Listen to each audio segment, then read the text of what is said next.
Um, but I want to show you some things. Like I think that there's some things that we can talk about. And Skip's hitting a good point. Thank you, Skip. When you realize who is at the origin of all the attacks, it changes your perspective. Well, yes, law enforcement. Okay, we'll start with that. Law enforcement.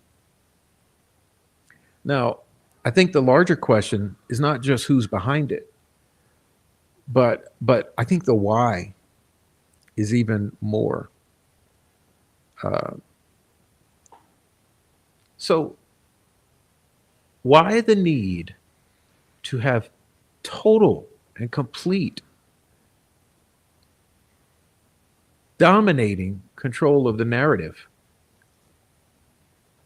on the Delphi murders? Have you thought about that? Have you taken a moment to sit down and think about that? Why the need to have dominant control of all sides of the narrative on simply the murder of two little girls?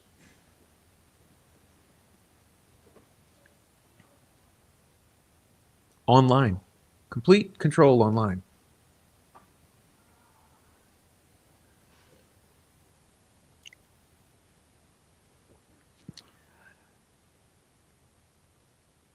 I mean, let's be honest here. It's the state, and only the state. Okay. Now, just because you might see meth heads, felons, or mean girls behind what's happening doesn't mean that it's meth heads, felons, and mean girls. It means it's the state. And the people who are being indirectly and directly manipulated or controlled into acting on behalf of the state. Um, they're the ones that are public facing. They're the ones we see. So I wanted to go through some things. I showed you, or I developed a couple community posts. Okay, and these community posts that I recently have posted were placed for your assistance or to assist you in understanding. Okay, so I want to go into a few things. Let's see. And I'm going to be jumping back and forth here. Let's see. See what I want to start with.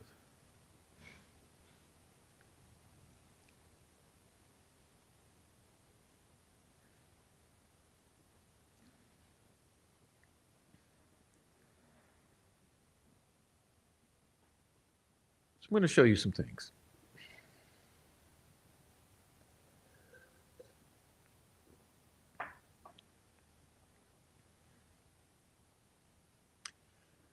What are the people who surrounded the defense team for Richard Allen doing?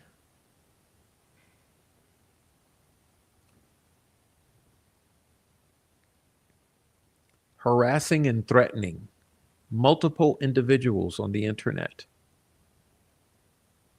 What are the people who surrounded the defense team doing harassing, threatening multiple individuals on the internet? Why is a supposed successful attorney from Indiana who is secretary of the Indiana Public Defender Council doing using people's professions and locations to attempt to intimidate and silence them?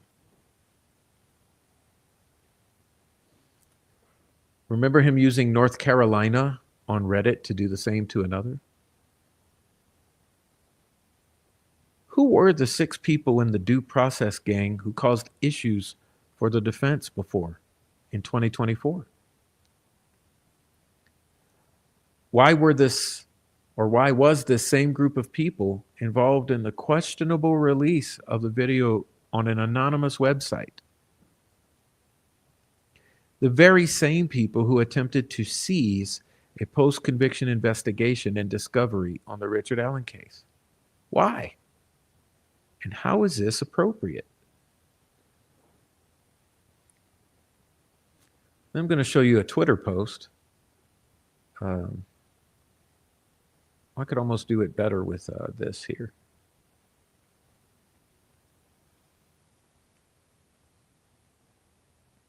So it should not be that much of a mystery to you that I live in Colorado, in the Rocky Mountains. So I wondered why, when I'm blowing the whistle on things that I'm not liking about Michael Losbrook's actions, why does he choose to post this?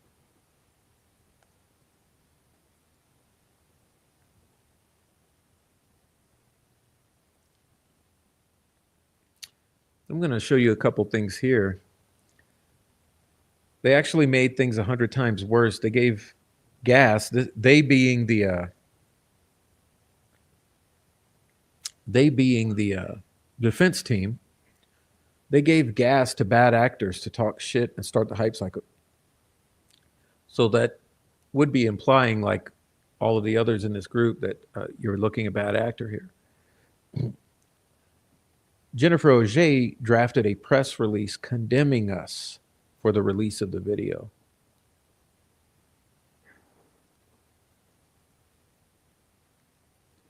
It was only a miracle that we got her not to release it. So the defense asks us to release it. Then Jennifer Auger tries to effing hang us from our nuts.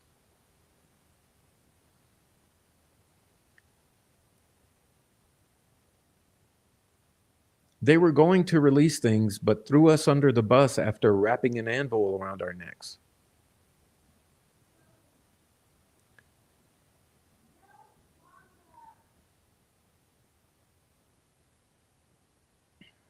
And so I said,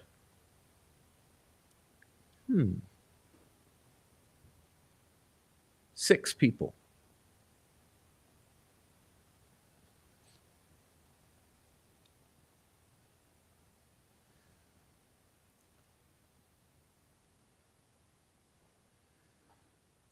And I displayed this as well for everyone.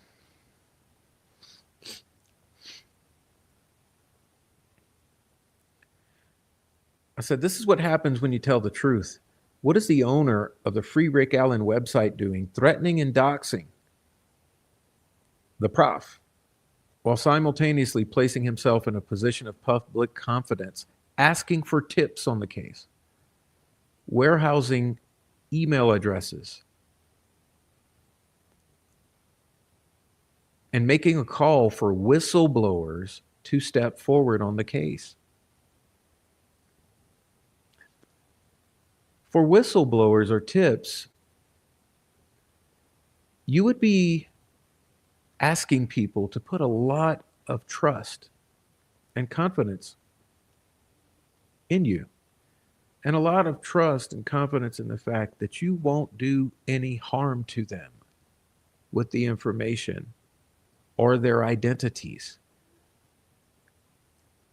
Well, that's pretty troubling, considering that you are doing harm on the internet using people's identities, personal financial information,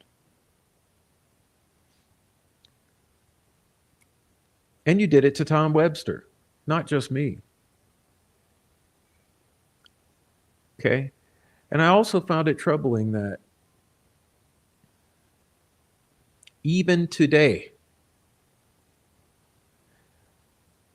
you're threatening to hack people's internet histories, IP addresses.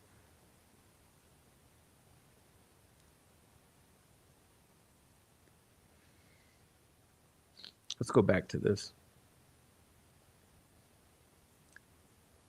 Okay, so I want to go back to this.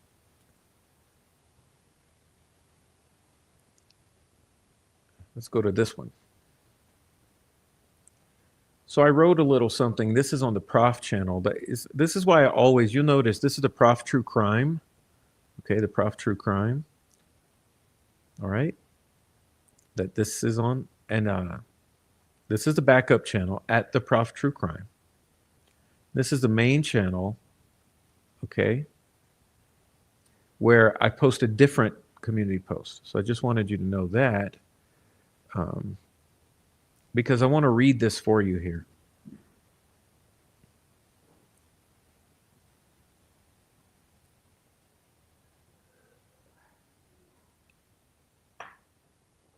All right, let's see. So I'm going to read this for a moment. I know it's rather lengthy, but just be patient because I did this for all of you, and you can all go read it at a later time.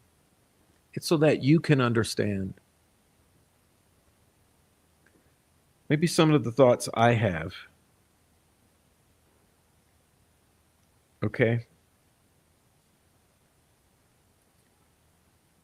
So let me talk. I'll stop probably at each paragraph. So I said people experiencing cognitive dissonance or heavy confirmation bias tend to portray surfacing controversies as drama in order to avoid facing the difficult conversations. And that means they minimize it.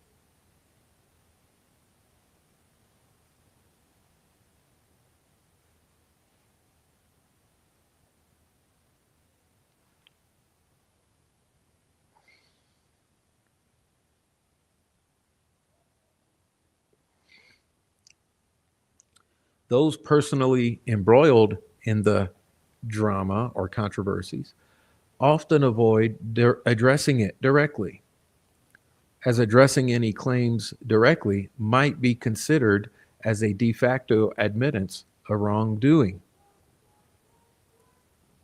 But with that being said, I want to address some things, especially since these bad actors have been running amok on Twitter, fanning the flames among their followers in order to keep people stirred up against myself and my closest associates.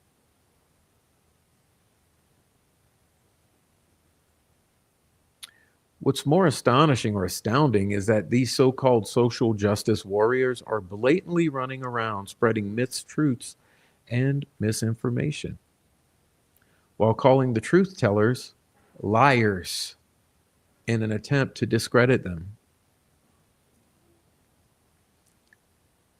All of this is being done in a manner which I consider razzle-dazzle, a technique meant to keep everyone distracted and the public from seeing the truth in what is actually going on. Okay, so I want to take a little detour, I guess. I'm going to pull up this right here. It says, a razzle-dazzle refers to a noisy and exciting activity or display meant to attract attention.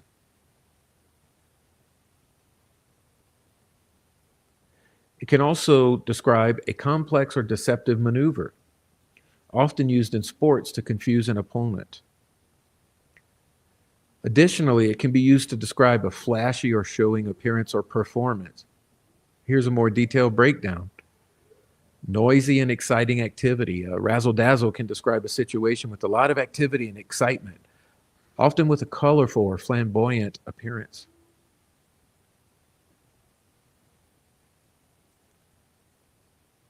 For example, the razzle-dazzle of the circus, aptly put, right, would describe the vibrant and engaging atmosphere of a circus.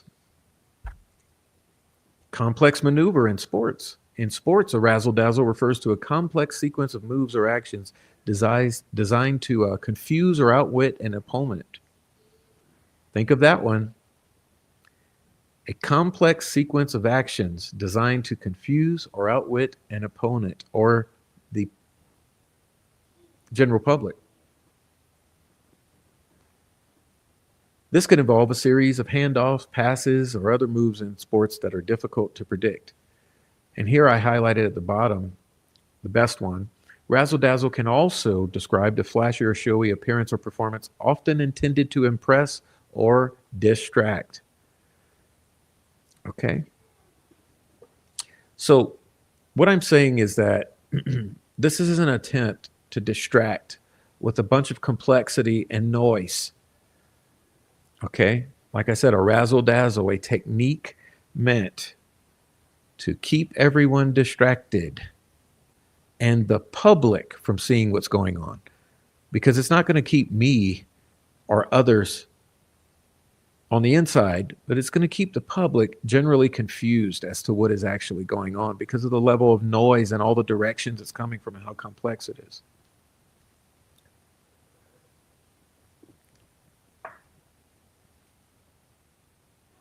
All right.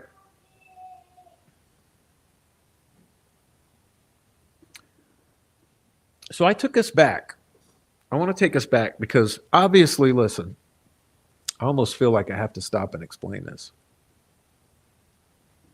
Obviously, we are still talking about the events of the past 2 months, which still have not come to any resolution. 2 months in, 2 months in, you've turned people against each other, okay? You've turned people against me, and you've turned people against yourselves. 2 months of it. And so I figured, hey, I'll take us back. Let's take us back to where this all started, which we really know it didn't really start here. This actually goes back 2 years. I would specifically say that it goes back to early to mid 2023. But anyhow, I said March 12th, 2025. A video, and we're talking about the alleged video from Liberty German Celebrite extraction, is published on a website alleged to be owned and operated by Luke Nicholas and Kara Weinecke, according to the Murder Sheet podcast. Okay? Now remember, the website itself does not declare such. The website itself declares that it is a website operated on behalf of the defense team of Richard Allen. And then it starts conflating the post-conviction with the defense team and all kind of stuff. But we now know factually that this website has zero affiliation with the defense team of Richard Allen. And it does appear that Murder Sheet's reporting is accurate, at least on one level, by citing Luke Nicholas. But according to Murder Sheet podcast, they claim in 2024, in summer of 2024, Murder Sheet podcast claimed that this website was operated by Luke Nicholas and Kara Weinecke. So I say on March 12th, a video is published on this website, and almost immediately, R&M Productions' Angela Sadlowski goes live and does an extremely awkward premiere of this breaking news. In the live chat, numerous people, and that means chat members, are asking obvious questions about the release, such as, is this the enhanced video? And they say things like, this is the enhanced video, correct? And they say things like, where does this come from? All the most reasonable questions were the most reasonable first asked questions.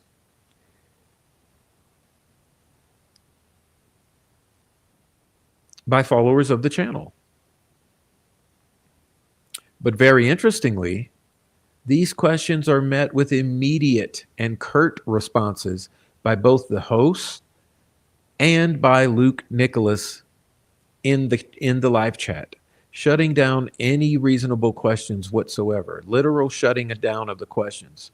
So every time it was asked, is this enhanced? It was immediately shut down. Every time it was asked, where does this come from? It was immediately responded to with the defense. And you can go watch that live stream for yourself and you'll see it for yourselves. Also interesting, during that unveiling of this release, Angela Sadlowski acts as if she has no clue who is behind this website or the release. Okay? She acts as if she has no clue that this was going to be released, when we now know that to be an absolute falsehood. Okay? We know that she was an integral part of the entire scheme. So why would she act as if she has no clue who's behind the release, who's behind the website, or that it was going to be released, when we know that to be absolutely false and that she was an integral part of the entire scheme? And just like clockwork, immediately after that live stream, the entire audience is sent to Criminality's channel, who does a follow-up live stream wherein all similar questions are also immediately shut down.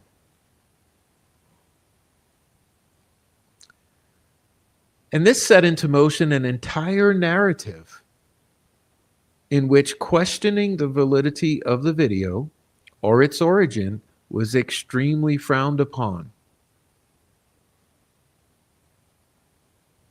Okay, in other words, the initial rolling out of this BG video by these two channels, R&M Productions and Criminality, in which the channels immediately responded to shut down those questions, set up a narrative in which questioning the validity of the video or its origin was extremely forbidden and frowned upon. And this sent an entire community into an uproar as people experienced the cognitive dissonance of resolving expectations versus reality. In other words, what that means is that the entire community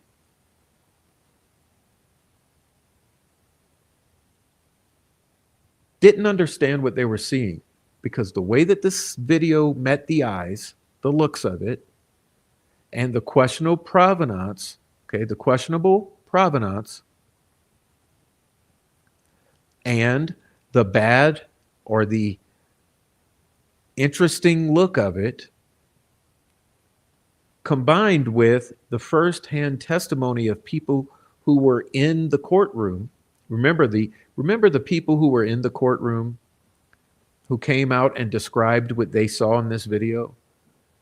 Well, people were saying, first of all, it doesn't look right. Secondly, they were saying, where does this come from? And thirdly, they were saying, how is this what was presented in court when the people in court said they saw something different?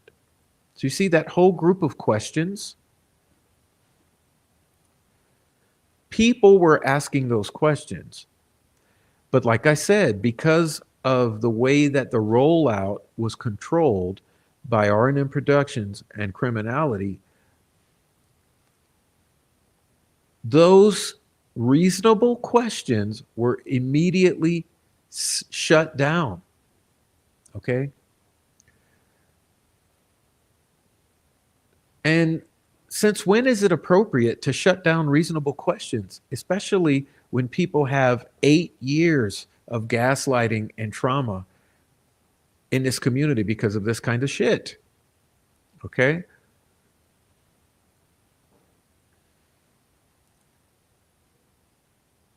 March 14th, 2 days later, after watching all of these events unfold and being personally very unhappy about the situation, I went into research mode and began figuring out who the parties behind all of this were. Angela Sadlowski, Michael Osbrook, Nicole Miller, and Luke Nicholas, with the possible involvement of Matthew Hoffman and Carol Weinecke. Okay? 1, 2, 3, 4, 5, 6.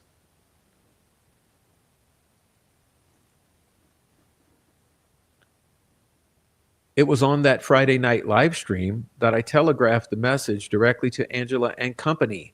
Put your big girl's panties on and step forward to claim responsibility for this release. I will give you until Monday before I tell the people what happened. Of course, my challenge was met with absolute silence.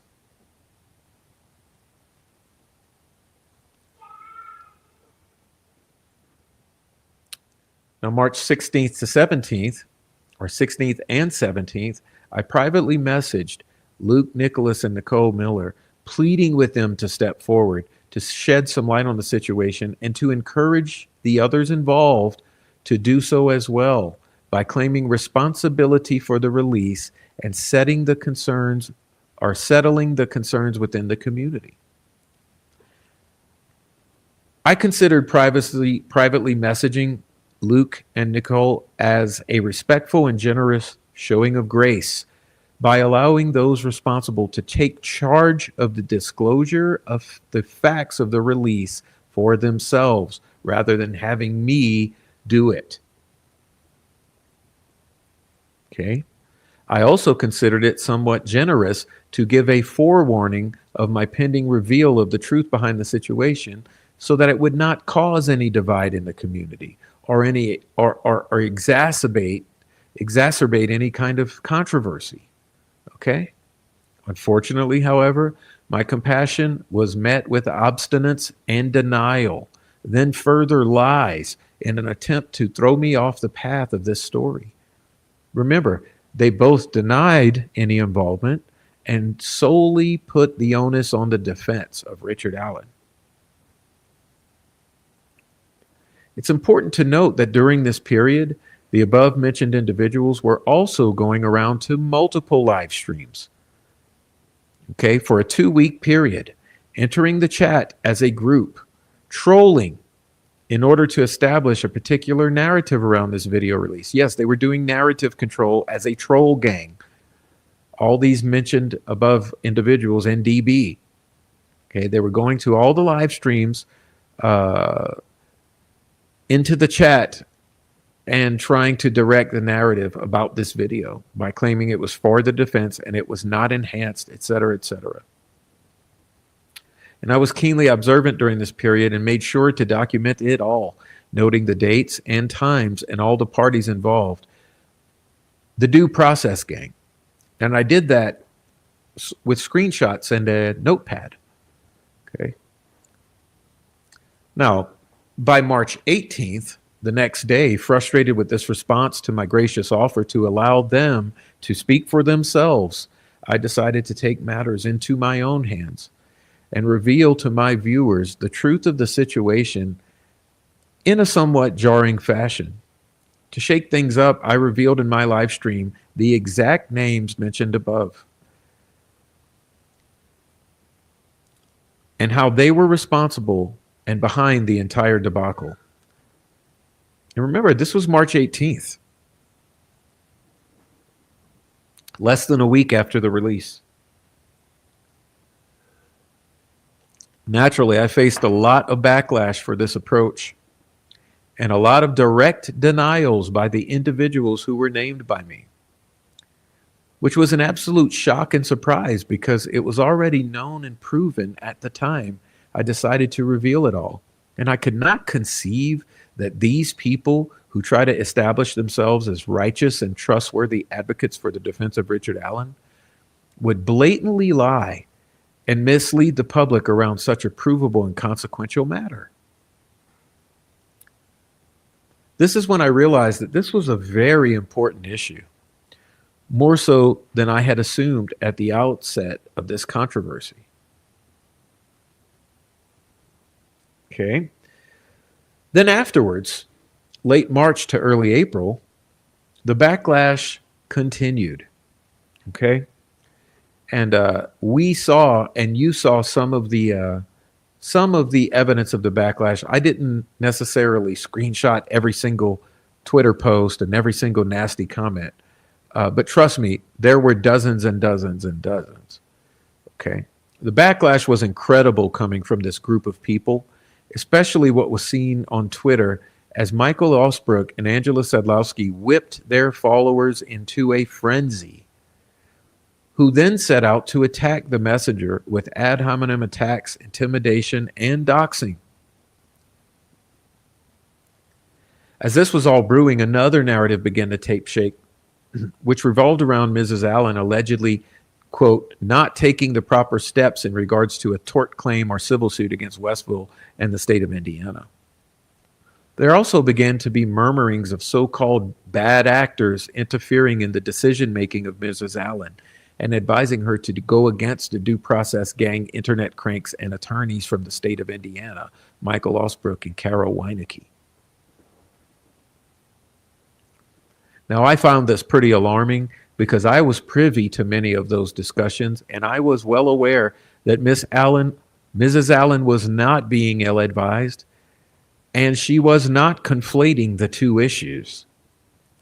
I also began to find it concerning that the individuals who were directly behind this unethical leak on the free Rick Allen website would also be trying to take hold of the post-conviction investigation. And when they were unsuccessful in that attempt, would resort to public intimidation via a public shaming and pressure campaign to try to influence Mrs. Allen's decision. Little did they know that it was already too late. Mid-April to early May, I was given a copy of the retainer agreement with signatures attached, only requiring the signatures of Mrs. Allen to be considered a legally binding and finalized contract. They will still tell you to this day that it was a draft.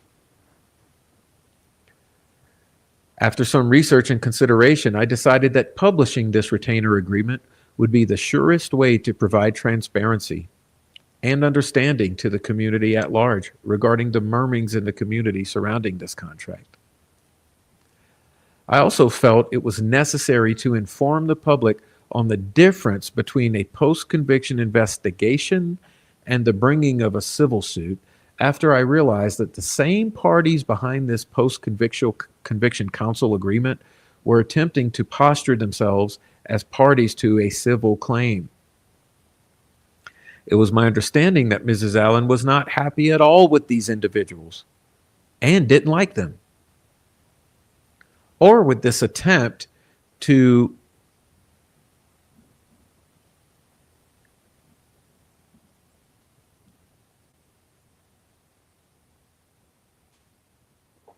switch gears.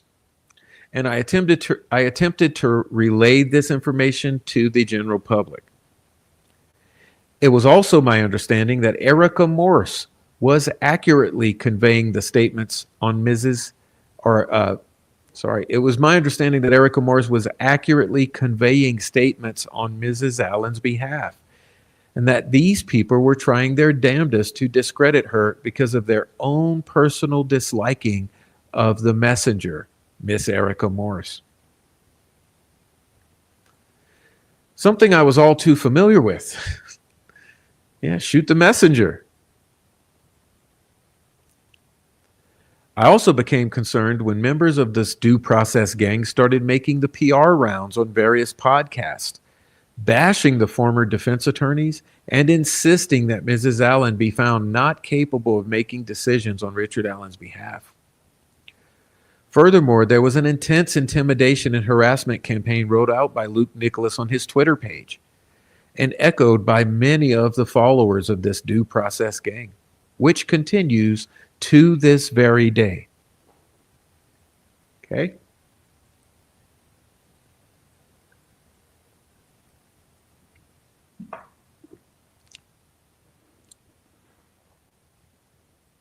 So let's see.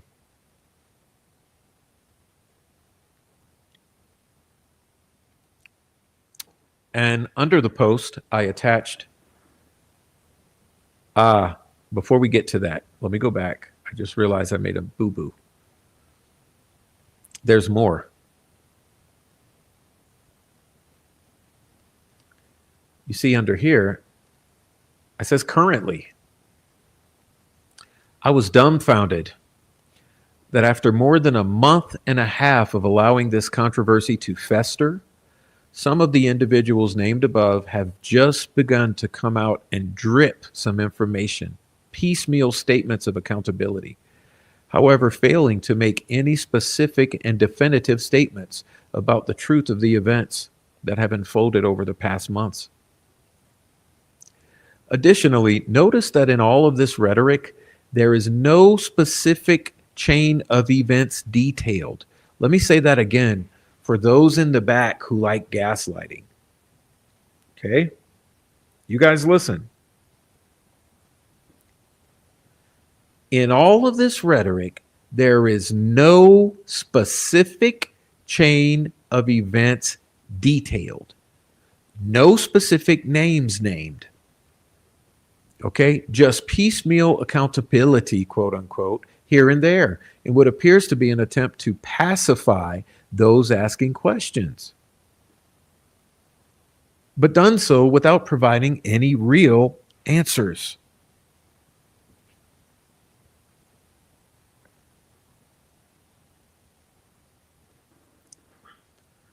The question is what really happened and why all of the lies and distractions for more than 7 weeks, and why still not the entire truth. What really happened? Why all the lies and distractions for more than 7 weeks, almost 2 months? We're approaching 2 months into this.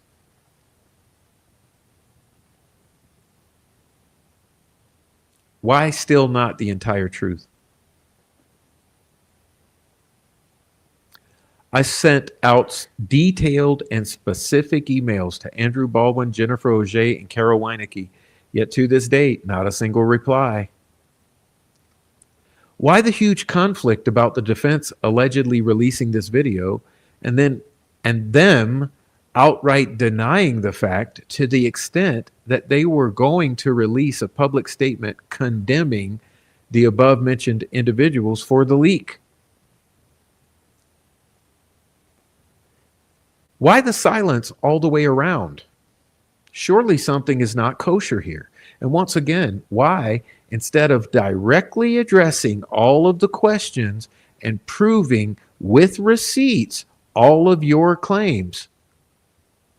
Again, why, instead of directly addressing all the questions and proving with receipts all of your claims, do you instead choose to intimidate, harass, and dox those who are asking the hard questions?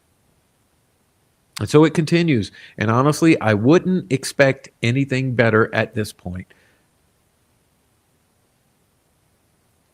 But don't shame the people who are asking the questions, and don't relegate this information to the sphere of endless drama surrounding the case. This is so much more than mere drama. If it was not, then you would not see so much fear, intimidation, and emotion tied into such a seemingly innocuous thing.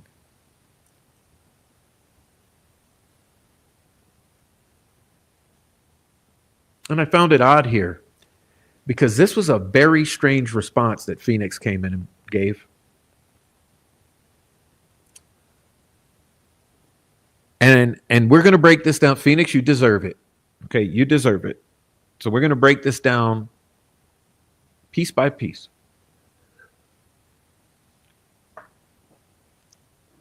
This is quite a tale. What is a tale?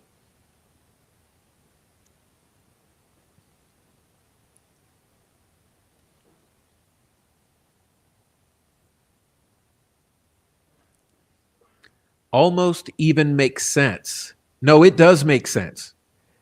It does make sense because every single piece of what I just read to you is very well delineated. It's factual, it's logical, and it is proven with their own words. Now, moving on, we'll circle back. Except your ending needs some work. No, it doesn't. Your conclusion is that nobody emailed you back, so that's evidence that everything you said is previously true. No, that's not my conclusion. My conclusion is don't expect anything better at this point from these people. That's my conclusion.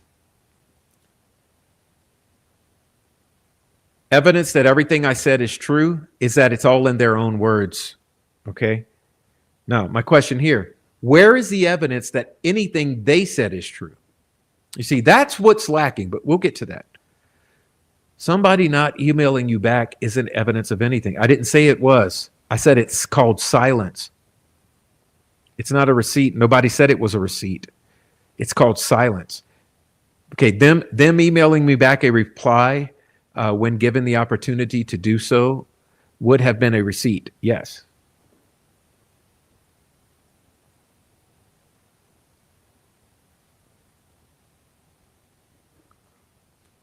It's nothing.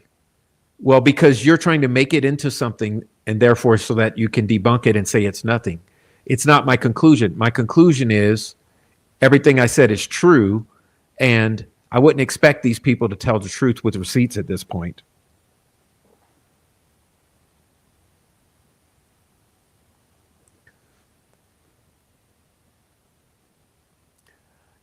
Somebody not emailing you back, well, that's exactly what it is. It's a non-response, which is silence.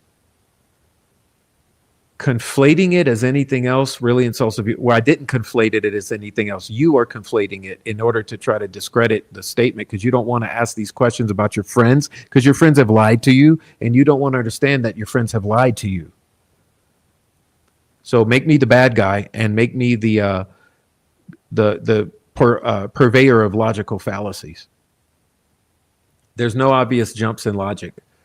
The logic was based upon all the other lack of transparency, accountability, and honesty, I wouldn't expect anything better. That's my logic. Anyway, I said you're being antagonistic because what you failed to mention is it's not my burden to prove. Right, it's these burden to prove. Because what are the claims? What are the claims? Baldwin gave us this to leak. Baldwin gave us this to leak. Okay, that's a claim. Where's the proof? Where's the proof? We got Baldwin gave us this to leak. Baldwin's a pussy, a motherfucker, blah, blah, blah. Where's the proof? And we're going to get to more. We're getting there. I'm sorry I didn't want to have to do this first, but I guess I'm all out of order here. We'll continue because we're not gonna stop. Okay, so let's see.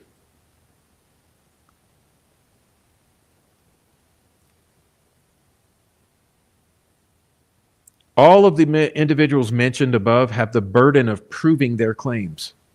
Yes, I believe that. Prove your claims.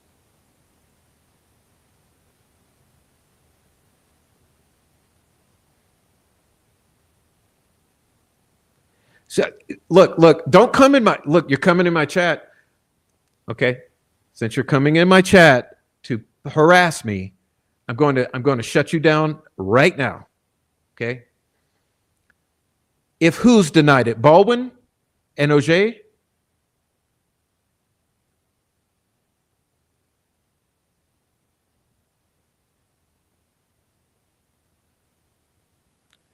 Okay, I'm gonna fuck you all up. I'm gonna end the stream in 2 seconds if you don't shut the fuck up.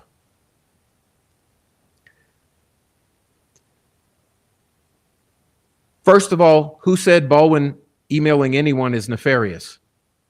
No one said Baldwin not emailing is nefarious.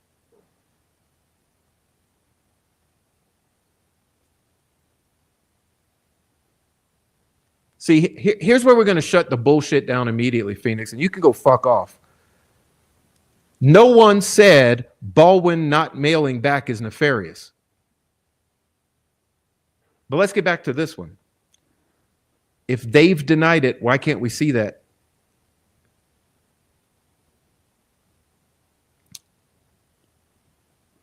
I got to play fucking pussy games with you assholes.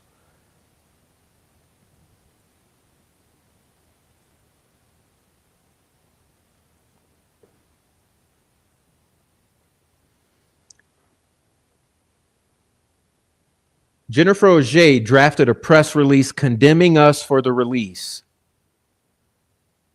I guess you can't read, right, Phoenix? You can't read? You can't read when it comes to this? Jennifer Auger drafted a press release condemning us for the release. It was only a miracle we got her not to release it. So Jennifer Auger asked us, so the defense asked us to release, then Jennifer Auger tries to hang us from our nuts. See, there's no getting out of this. Defense was going to, but threw us under the bus after wrapping an anvil around our necks.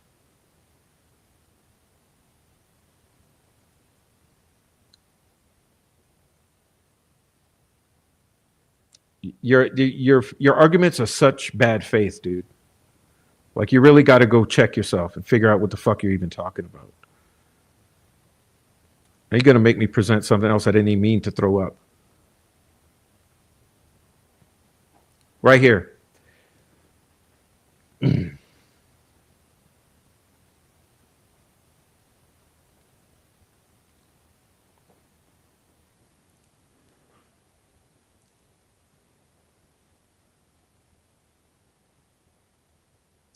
Jennifer Auger confronted Andy in particular about the video. Instead of him saying, yes, that was the plan, instead of saying that, he threw everybody under the bus like he had no effing clue where it came from. To the point where Jennifer Auger was going to put out a press release about how they didn't put it out. They don't condone it. And they don't condone any additional shit getting out. And somebody was like, MF, you better not.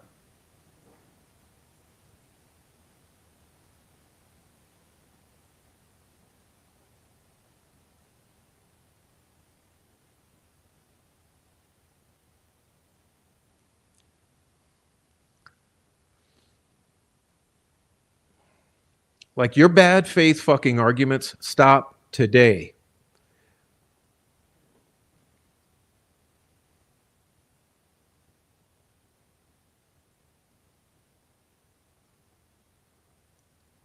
Do you notice that not one receipt has been provided or produced for their claims? And it is a fact that Baldwin and Auger are denying. Further, you're gaslighting. There's no leap in logic. There's a statement of facts and questions are asked. Why are you not holding your friends accountable for their words and actions?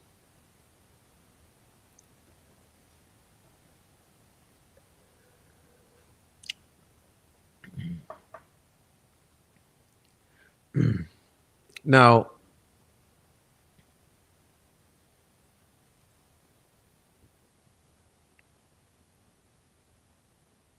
no, because it's infuriating because they come in with bullshit. This is the point.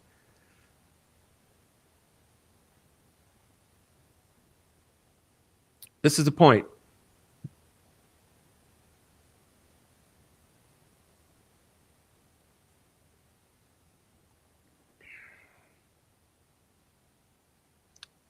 Why attack me? Why attack me?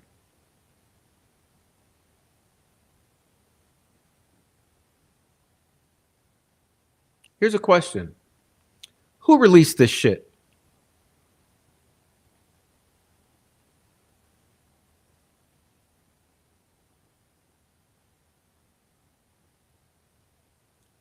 Who released it?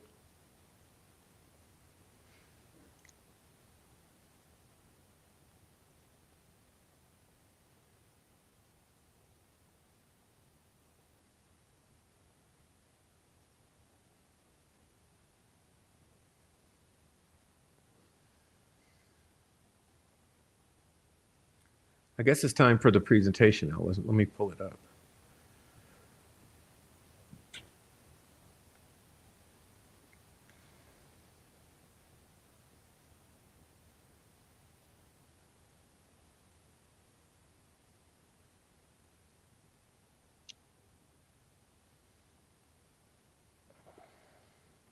See, and you wonder why there's such anger?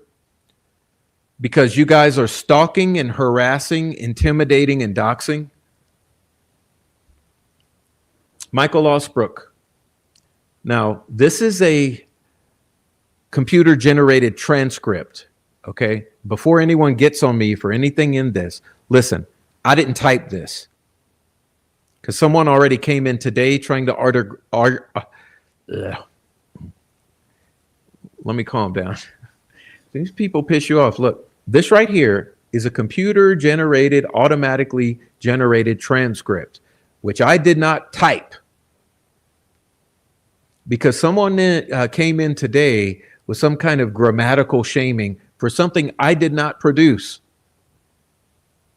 All right. This right here is from a computer listening to people speak. Get it?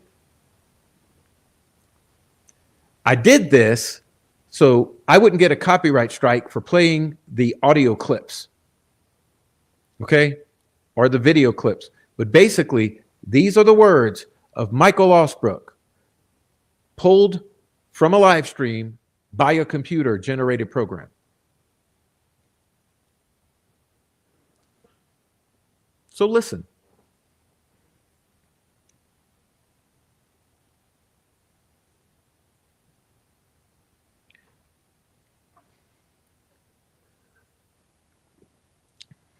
I think the two things I'd like to clean up once and for all on actual knowledge instead of hearsay running around is the provenance of the BG video and this whole contract kerfuffle.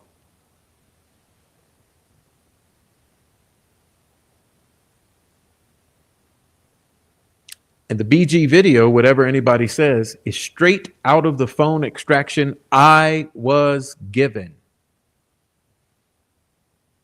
Andy Baldwin said it was okay to release it, so Angela got it, period. Okay. Stop there.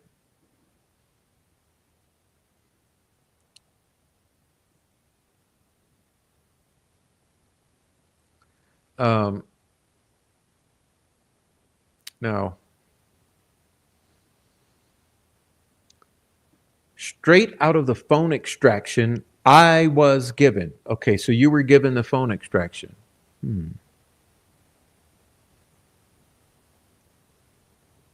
Andy Baldwin said it was okay to release it. So Angela got it, period. Okay, let's stop. How did Angela get it? Because that's a leap. So there's several layers here. The phone extraction I was given. So you were given a phone extraction. Okay. Was it by Andy Baldwin? Who gave the phone extraction? Andy Baldwin said it was okay to release it on a website the way it was released. Where's the proof of that? Because apparently he's to the point where he's willing to deny it and craft a, remember this? To the point where OJ was going to put out a press release about how they didn't release it and they don't condone it. So OJ's going to put out a press release and Andy Baldwin says he has no effing clue where it came from. Do you see why there are questions here? And why is any of this my fault?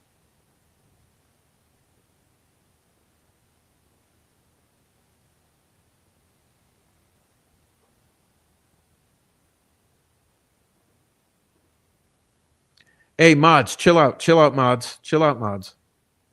Chill out, mods. Let people talk a little bit. All right, listen. Andy Baldwin said it was okay to release it. Where's the facts? Where's the proof?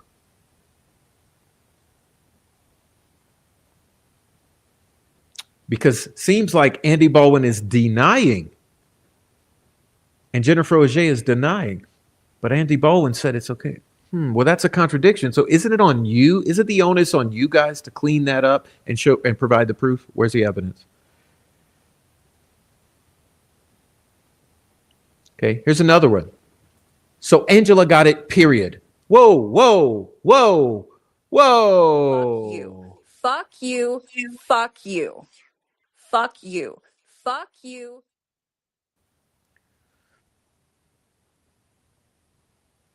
So Angela got it, period. How? See, that's another leap in the sequence of events. Aren't you a lawyer?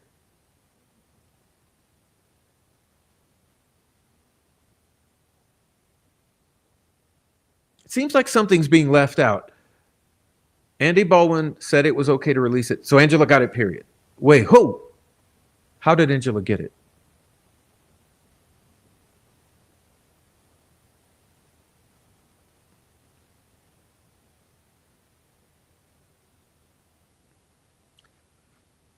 I'm just curious.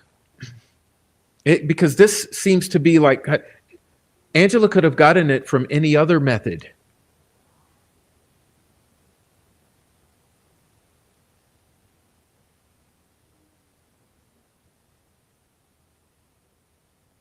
Anyway, it just seems like this is it's a little shifty. It's a little shifty. It's not very factual.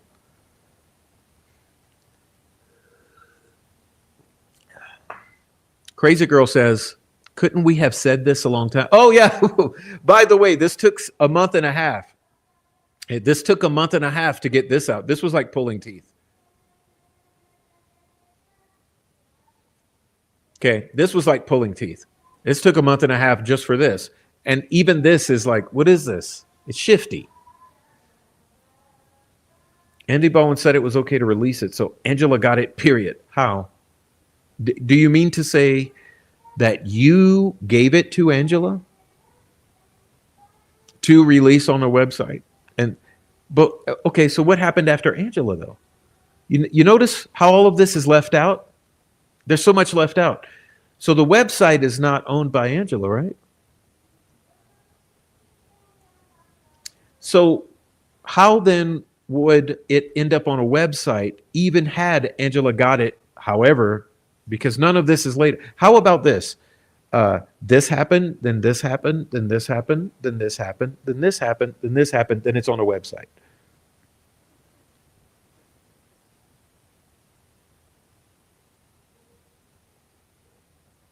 I think that's what people are looking for.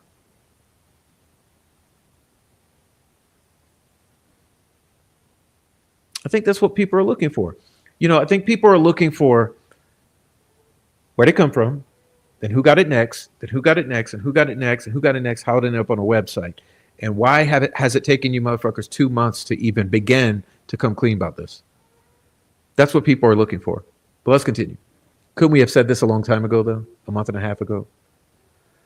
And he responds with, because some people weren't willing to be honest about what they had said. Who are some people? Who are some people? This could not have been said 6 weeks or a month and a half ago because some people wouldn't be honest. Who are some people? And are those people being honest now? What changed that enable you to say that you see what I mean about this? How this is weird? So in other words, you're speaking for yourself, Michael Osbrook.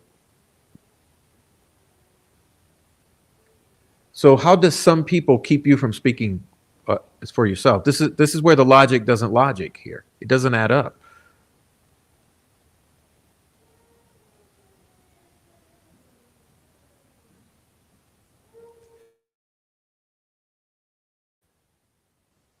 I'm just saying this. None of this makes sense right here. It's all ambiguity, and it's like you're doing this intentionally. It's straight up a phone extraction you were given. Andy Baldwin said it was okay to release it, so Angela got it, period. Could we have said this a long time ago, month and a half ago? No, because some people weren't willing to be honest about what they had said. That's not adding up. So that people would be comfortable with us having access to the discovery, we suggested becoming post-conviction counsel. Oh.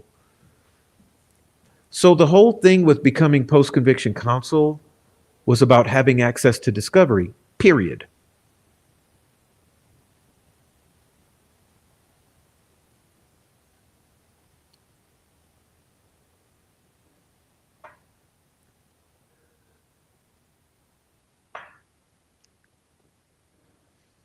Who are us?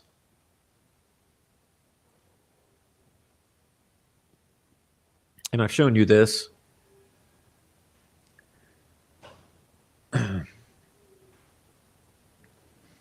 Jennifer Auger, I guess, confronted Andy in particular about the video. And instead of him saying, yes, that was the plan, I was going to do A, B, and C like a grown man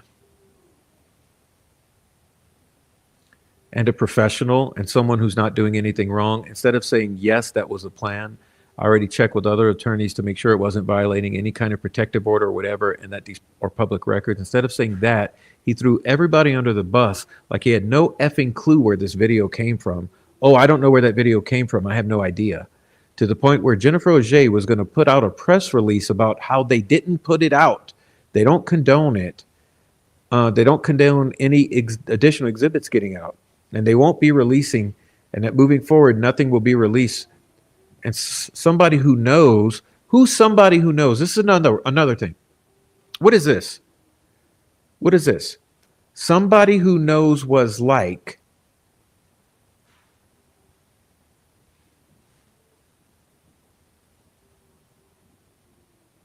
Sluti says, and somebody who knows. Who is that? Why all of this ambiguity? Somebody who knows was like, motherfucker, you better not, because I will like out you. Which sounds like blackmail. It sounds like holding something over Andy Baldwin's head.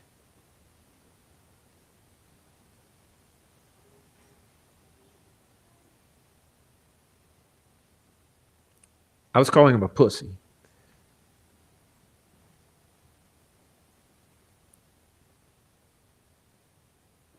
So do you guys see where there are questions here? Do you see there's questions?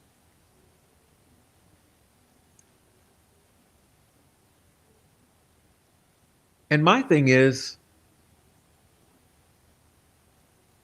instead of answering those questions with evidence or receipts, proving to the community your statements, why is it let's attack the person asking the hard questions? Because anybody in their right mind seeing this stuff would have these questions.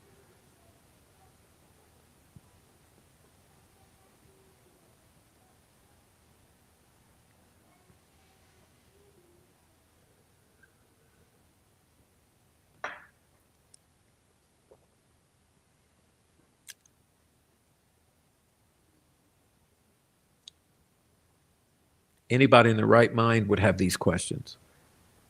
Now, the fact that I was on to these questions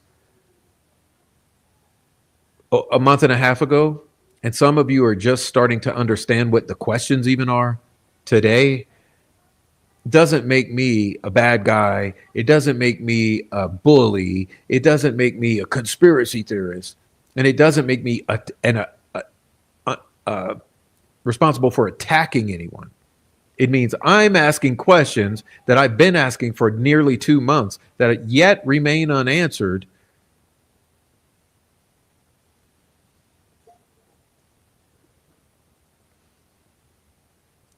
Here's the truth. Is it? Is it though? Because where's the proof? Where's the proof? Rick Allen's defense attorneys released the BG video. Rick Allen's defense attorneys, with an S, released the BG video.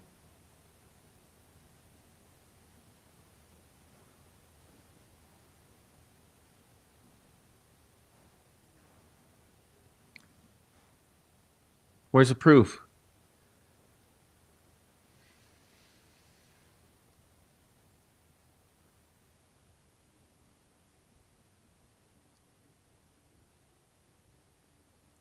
Which was untouched. We went to huge expense to make sure the original file, untouched by us, was available.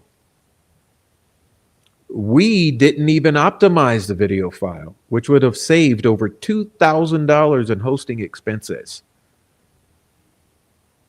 Well, who's we? Who's us? Who's we?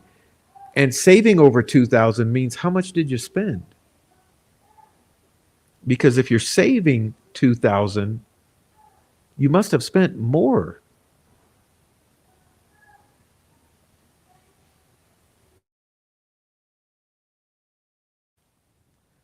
Then in the ever-changing stories around this entire thing, suddenly I paid for the website.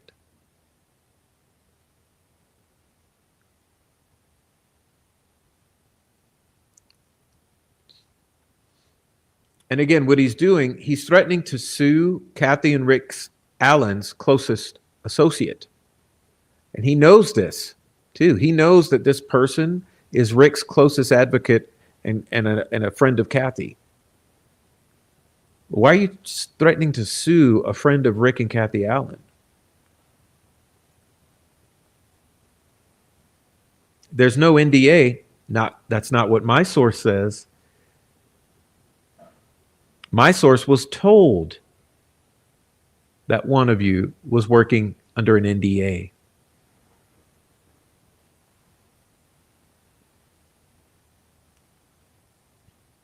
Over 700,000 people have seen the full BG video. That was within a week. A handful of people, the prof, wants to distract you with nonsense about a domain name. No, that wasn't the nonsense. The nonsense was that we wanted to know what this item is, where it came from, and what was a true sequence of events that led to its publication on this website. It was not about nonsense about a domain name. And then you do this weird thing where you say it does not have the same IP address as the sites I ran, meaning for the record, it's not my site. Wait, didn't you just say that it was your site though? I paid for the website.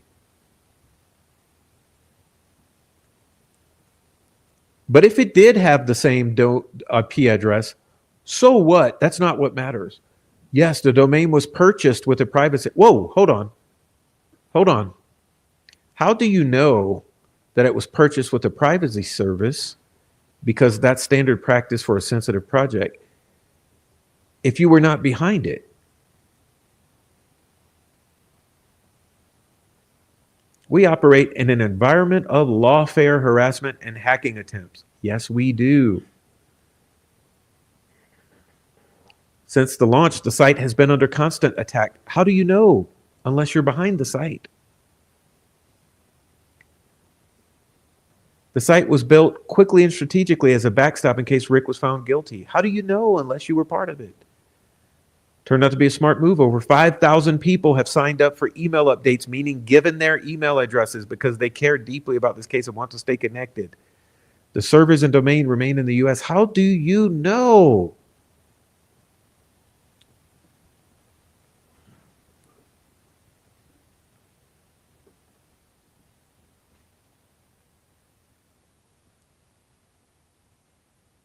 So you see what I mean about the absolute.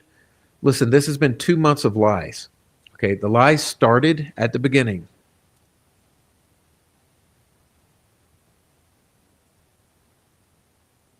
Okay, the lies started day one.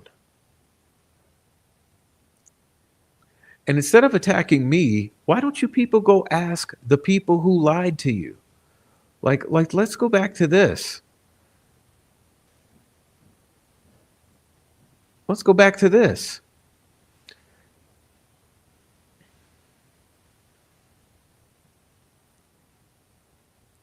Almost immediately after publication on the website, R&M Productions, Angela Sedlowski, goes live and does an extremely awkward premiere of this breaking news. In the live chat, numerous people are asking obvious questions about the release, and that's Judgy and fucking Shaboogies and all of the cult members. They were asking, is this the enhanced video?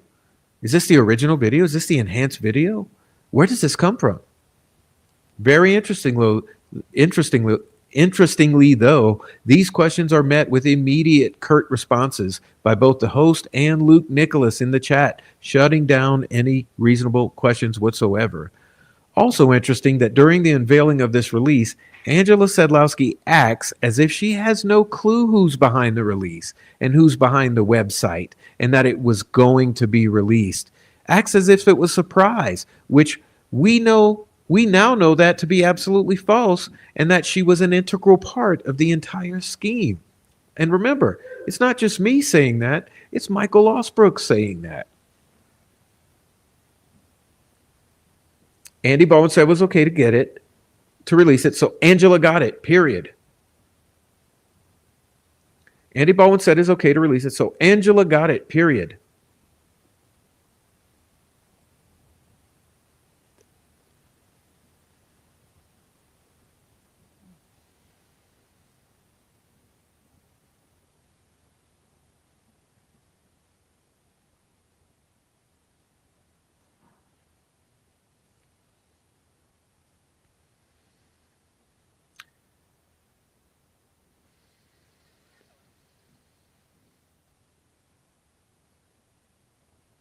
I'm going to read a couple things for you.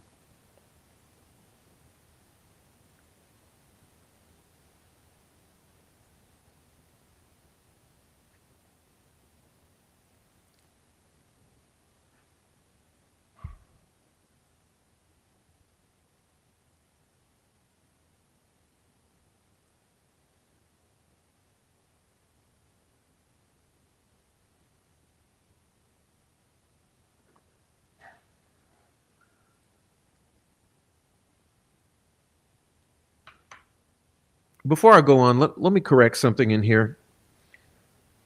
Because Keith, who called me bitch made, hear this, time him out for 24 hours. Get him the fuck out of here. Time him out for 24 hours. Since I'm bitch made, Keith, I'm about to show you how bitch made I am.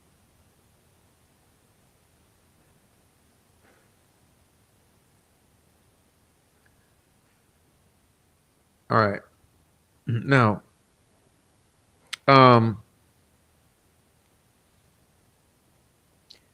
I want you to observe what Keith is doing there in the chat.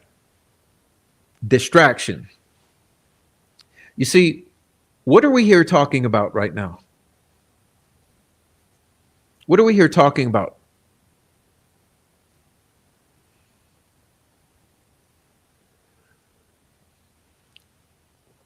I mean, serious. What are we talking about? Why won't Keith come in here and talk what the fuck we're talking about? Talk what we're talking about. You want to talk about this release and your friends lying about it for 2 months and not producing any evidence for their claims? Or do you want to come in and do you want to change the subject and distract, asking about a contract? Listen, the contract, I'll tell you this. The contract obviously only came from one person, which was the person who held the contract. But that's not what we're here to discuss.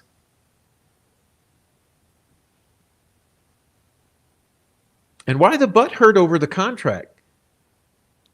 Why the butt hurt over the contract? Am I sensing butt hurt?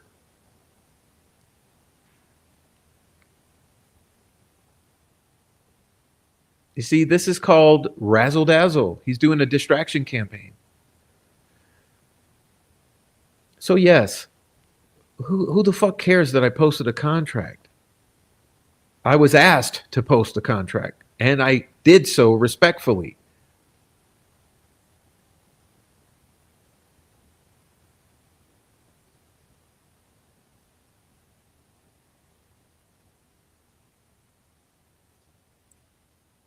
And by the way, just in case anybody's tripping, lots of people had their slimy hands on that contract. Ain't that right, Adrian? So let's not pretend. All right, so back to what I was doing.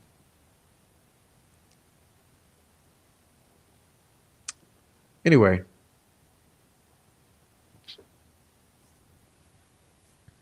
I don't even remember You see, they accomplished the goal of throwing me off my train of thought, which is the whole goal of coming in disrupting. Uh, Anybody who cares about the contract, email me. I'll send you a copy. Is that transparent enough for you? Um, but you see, it's funny that you want to come in and talk about a contract. It's like Phoenix wanting to come in and talk about emails. Okay. Phoenix wants to come in and talk about emails. You want to come in and talk about a contract. Excuse me, ladies. Is that what I'm talking about? Am I talking about emails or a contract?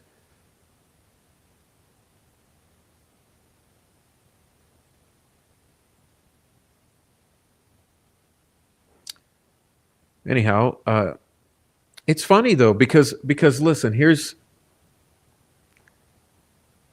where it's really senseless.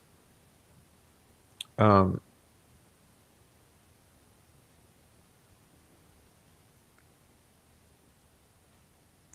the fact is that I would not be discussing any of this whatsoever uh, had you guys not been attempting to intimidate, troll, and dox on the Twitters with all of your bullshit. Let's be honest here. Michael Osbrook,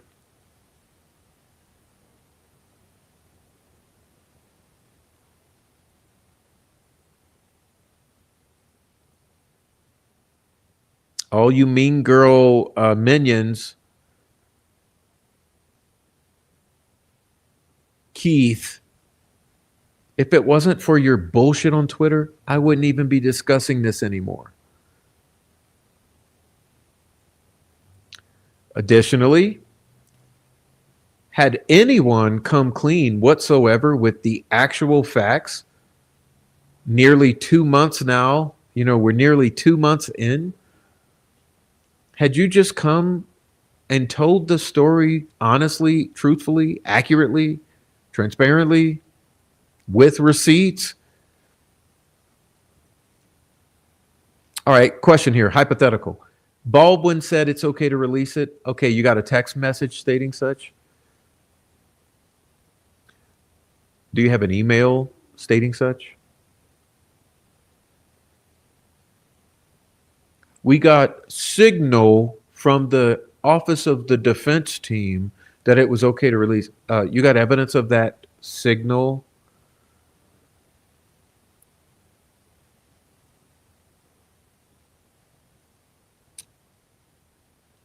And here's another thing.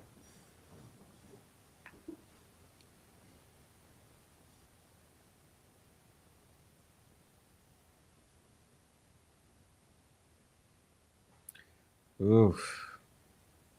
I almost have to look this one up.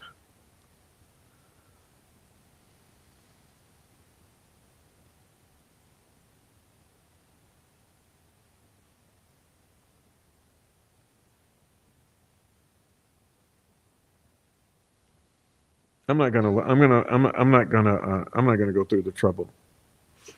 Michael Osbrook loves calling me a liar. A liar. Liar.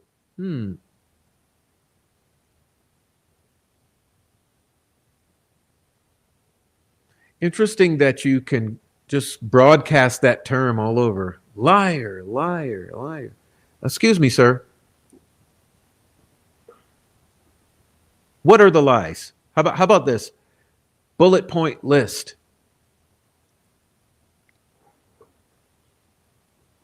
I saw someone call Adrian a liar. Prophet Adrian admitted to lying about Osbrook. Excuse me? You mean Adrian admitted to a mistake? Adrian admitted to a mistake? Is that what you mean? Maybe the prof misspoke or made a mistake. Is that what you mean?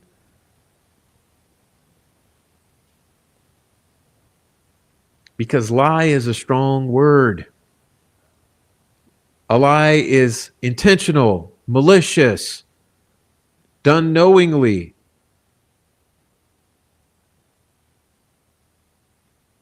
But what are the lies, Michael Osbrook?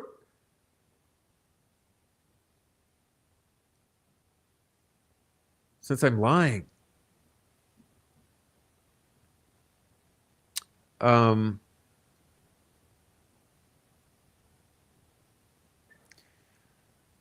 anyway, I was about to do this before I got interrupted.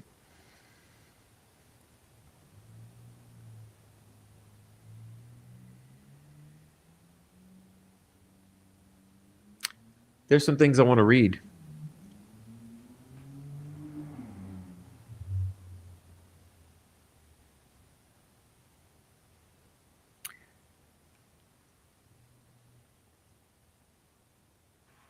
Remember when I said, to the best of my understanding, it is absolutely true that Erica Morris has accurately presented the state in statements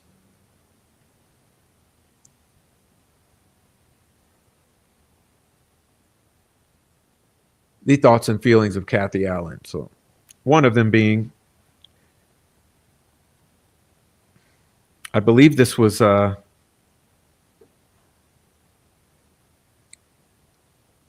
around the time we're talking about, shortly, really very near the time of this release. I'm sorry, the contract. The following statement is being made at the request of Kathy Allen. Michael Osbrook does not represent Kathy Allen, nor is he entitled to any information about the Delphi case.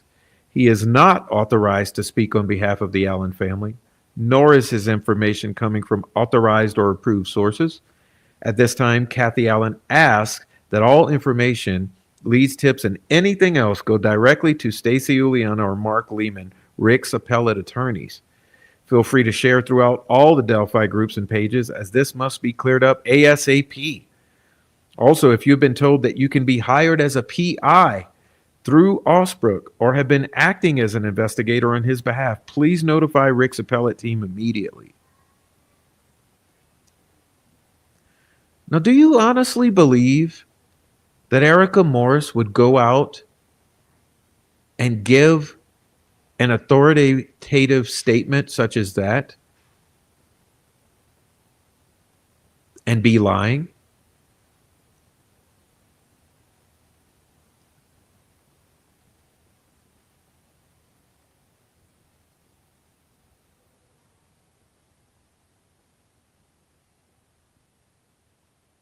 She also said,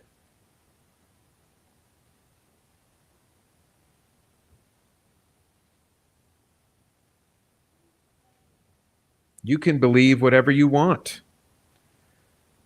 even if it's wrong. Kathy has spoken, and she is both his wife and his power of attorney. It is disrespectful that you are demanding proof when Kathy Allen issued this statement through me on a Saturday.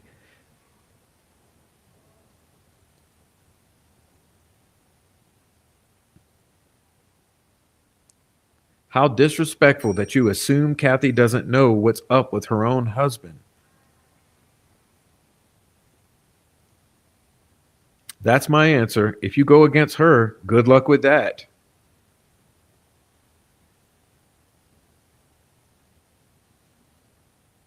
Now, do you really think that anyone in their right mind would make a statement such as that?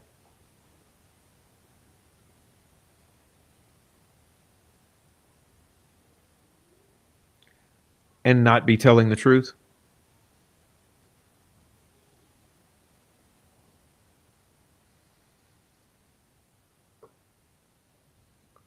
Okay, let me look at the chat. Sorry, I'm not done yet. We're getting there.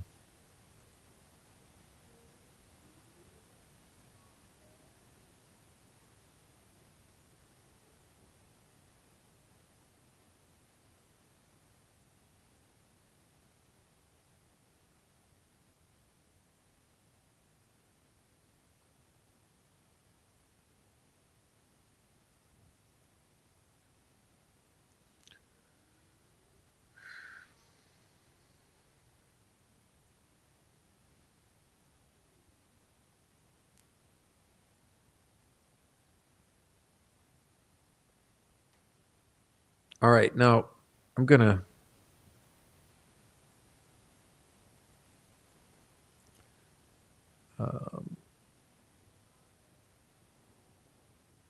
All right, I'm gonna keep going. Sorry about that. I wanted to check out the chat real quick.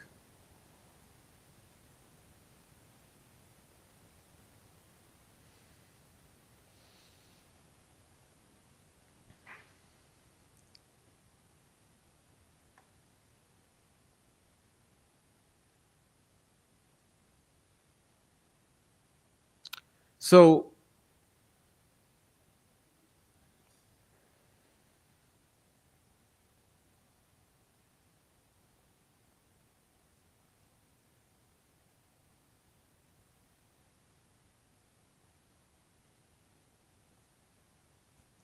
why all of the hate? Why all of the hate?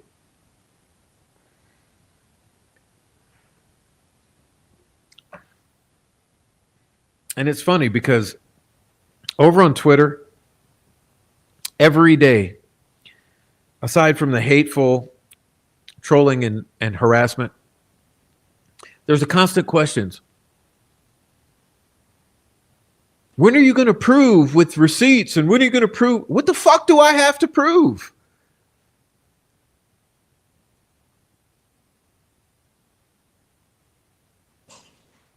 This is what's crazy.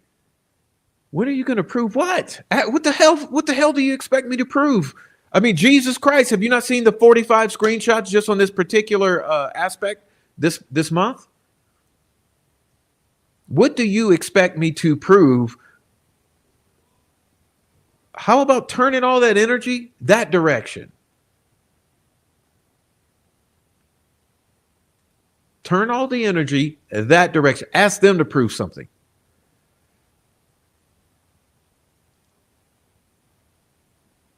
Ask them to prove it. For instance, ask that this be proven.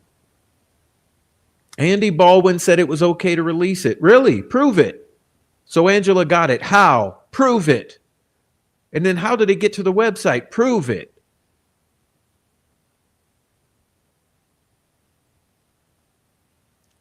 No, it was too much to ask for. Too much to ask for honesty. If you didn't do anything wrong, why is it so hard to take accountability for what you've done?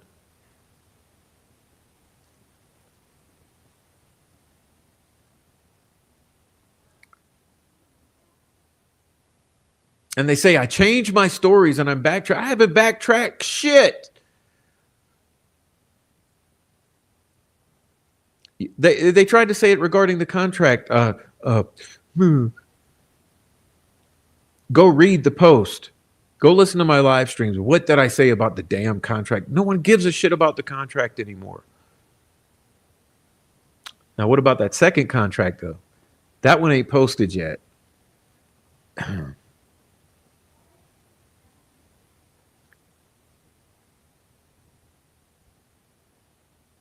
What are you all so afraid of?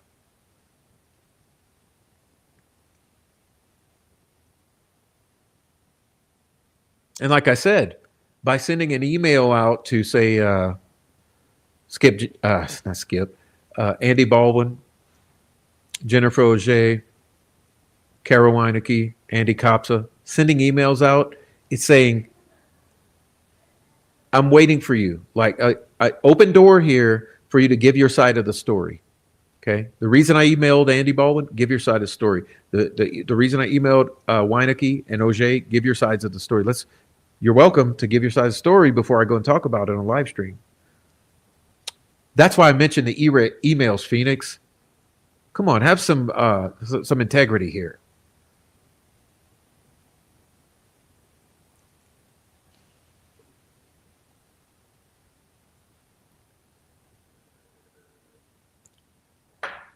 Oh, they're doing this one lately. Prof posted a tattoo. Yeah, you know why? Because a stupid fucking source of mine, she handed me the stupid tattoo, saying it was vetted, And the thing is,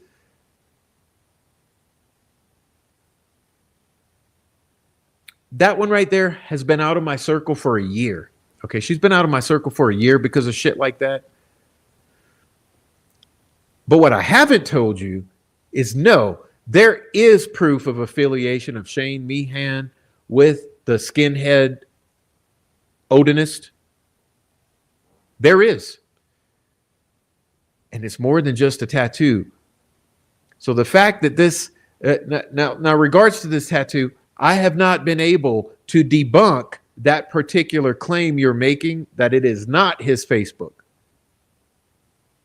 Okay. Therefore, I've not chosen to retract the statement yet until it's confirmed that it's not his tattoo, and until I can show you the other evidence of him having the affiliations with Odinism. But until I'm able to do that, you can go shove it, because none of you are acting in bad faith. You're trying to take one small mistake and trying to discredit the whole man, as if none of you make small mistakes. So yeah, I'm upset if that was an error that got incorporated into my tribute live stream to Greg Ferenczi, which, by the way, none of you have done. So if I made a small mistake in my tribute to Greg Ferenczi by showing a tattoo that didn't belong, but still doesn't change the story that he is affiliated with Odinist, okay? So yeah, I was disappointed if it's true that it's not his account. I'm disappointed that I shared it on the stream because it sullies my tribute stream to a man who was murdered over this shit. But oddly enough, you're trying to deny that as well. Why do you try to deny everything?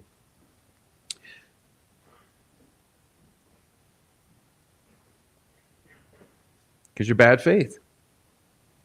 Well, I got something that should get your panties in a twist. Let's see if I can hook this up. Because some of you are so stupid, you literally have to be shown things like babies.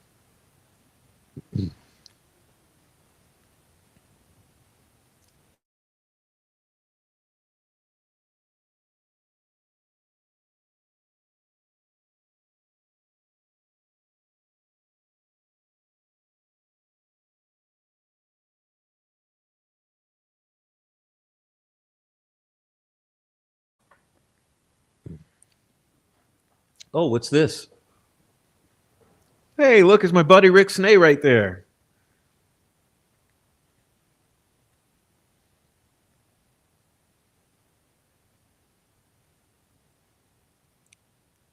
Pretty much has become my best bud in true crime. Rick Snay. Rick Snay. Boy, this was hilarious. This was hilarious.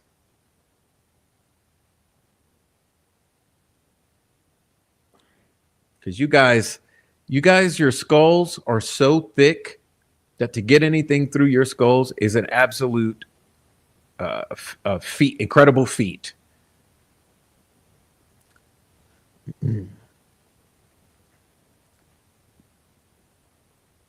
That's what haters do. They nitpick and focus on one small discrepancy and act like all the effort and the whole point was irrelevant.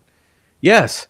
In other words, I don't know, the 1,000+ hours I've done on Richard Allen's behalf. You know, I literally read through every court document.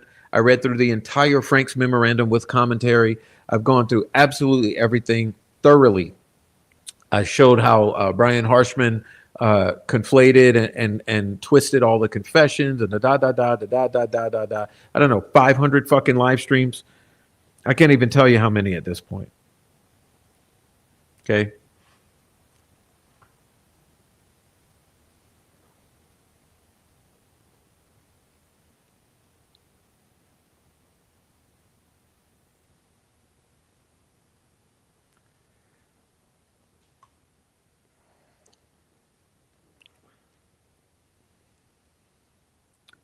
Rick Snay. This was funny because you guys are so dense.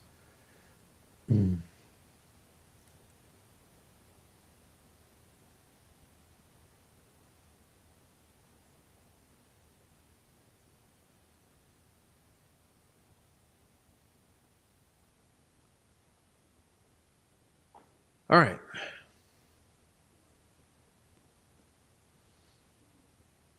Some of you guys that are messing around, well, let me back it up.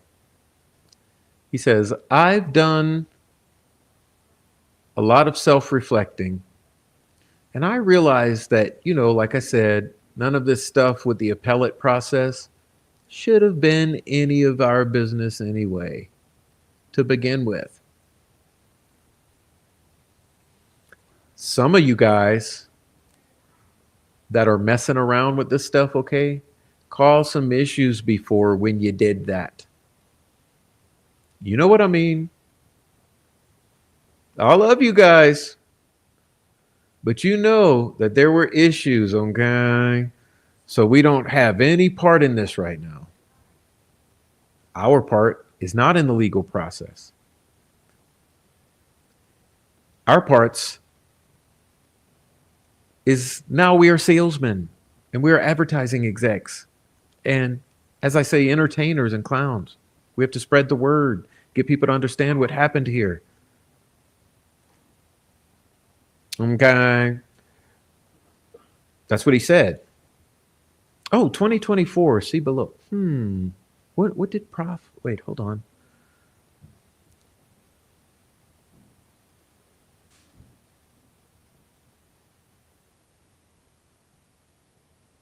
Here we go. There we go. Sorry, I'm jumping around here a lot. I'm trying to get through it.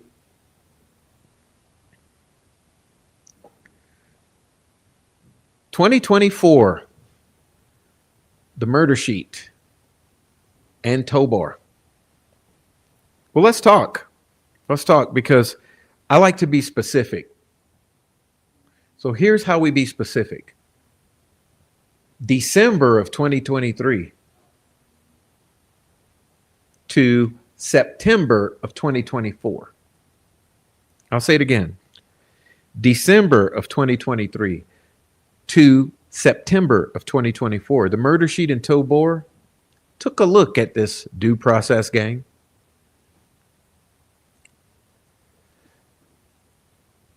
And I'll read from the descriptions of a couple of these live streams or episode. I should say podcast, because we know you're in my favorite you're in my favorite podcasters, Shrek and Fiona, the murder shits. They've said it's no secret that the Delphi murders case has attracted a robust and at times confounding internet following. But some have carved out an especially extreme and troubling niche within that space. This episode covers the bizarre online behavior by the following so-called internet sleuths: Angela Sadlowski, Courtney Parsons, Paul Manion, and Catherine O'Hare. These four are dedicated into digging into the Delphi murders case and willing to use harassment, stalking, and libel to smear just about everyone involved in the case. In this episode, we'll get into shocking claims that Manion has made regarding the leak of discovery materials in the Delphi case.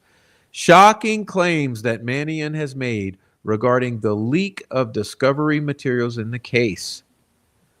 Members of Richard Allen's defense team have worked hand in hand with internet cranks in order to sway the public narrative of the case, smear perceived enemies, and raise thousands of dollars, $42,000, maybe something like that, in a poorly organized fundraiser.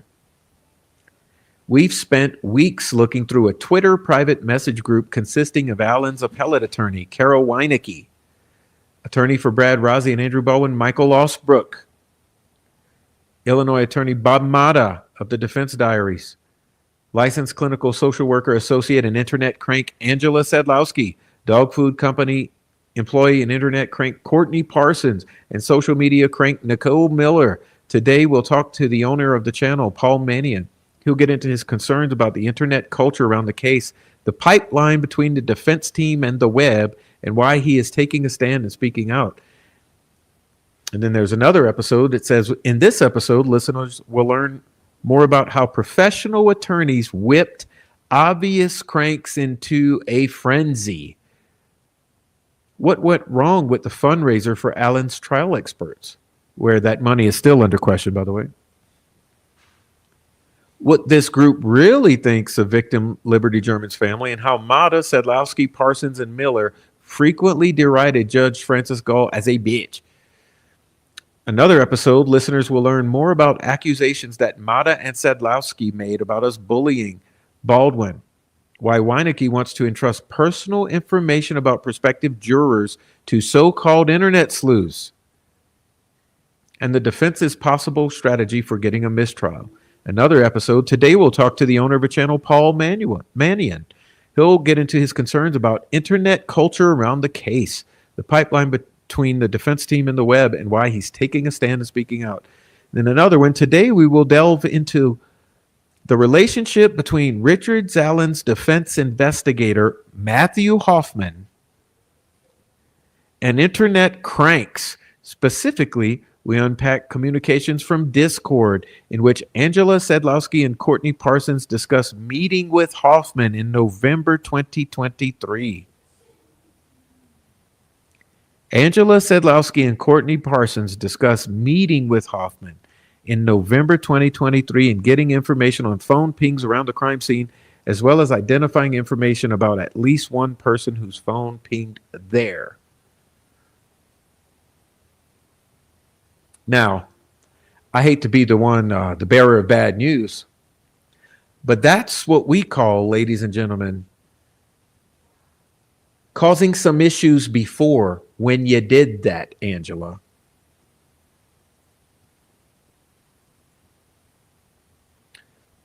Am I speaking mean enough for you now?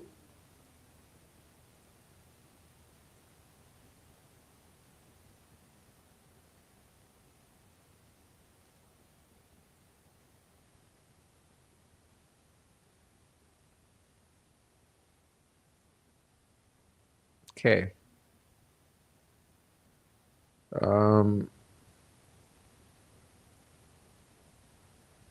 And that's the murder sheets descriptions of their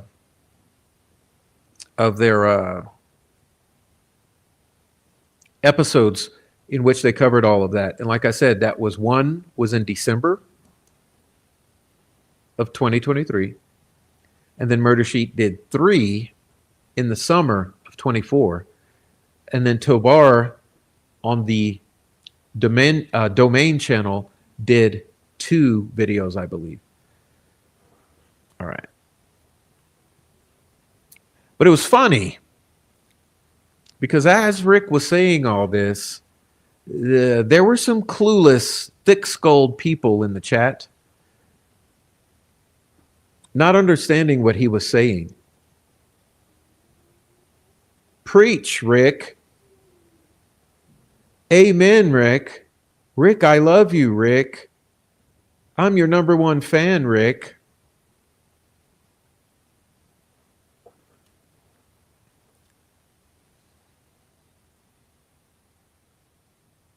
But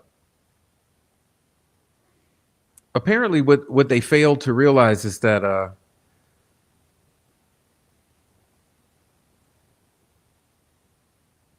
you see, Prof never pulled into this shit. Okay.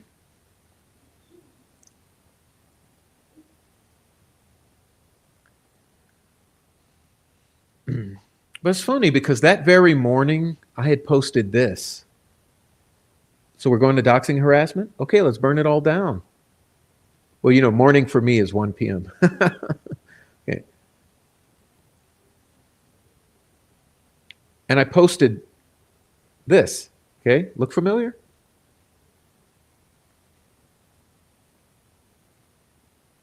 Okay.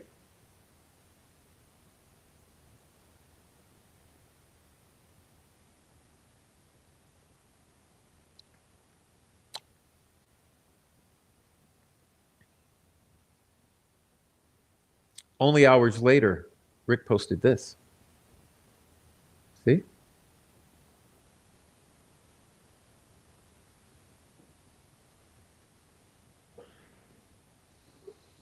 listen, you guys need to straighten up and fly right. Okay? All the bullshit, all the interference, all the lies.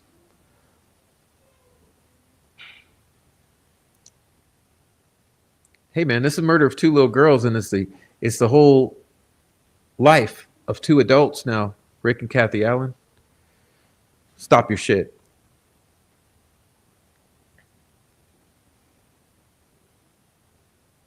All right. So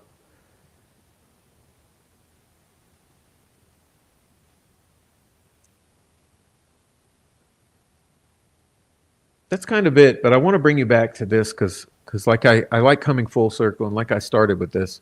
Razzle-dazzle. The old razzle-dazzle. This is a technique employed by the controllers of the narrative. You know, the narrative controllers, the old ladies of Delphi who have controlled and gate kept this narrative for 8 years. A function which the second generation of the old ladies of Delphi, the Reddit mods, all of the mods on Reddit going back 7 years. And a function that the due process gang is now the third generation of. It's also something that is a technique implied by all of the, what do we call them? Fosters on the case. You know what I mean? Fuck you. Fuck you. Fuck you. Fuck.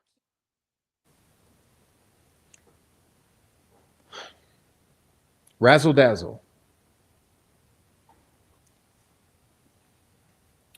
A noisy, frantic display meant to attract attention and distract, confuse. It's complex. It's from all sides. It's disorienting. And they pull it with us behind the scenes, and they pull it with the viewers, with the public. This is why you see all the shit posting, all the trolling. This is what the trolling is. It's part of the razzle-dazzle. So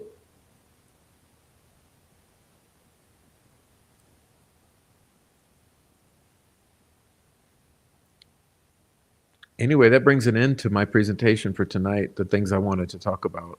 I hope that you understand what we're talking about.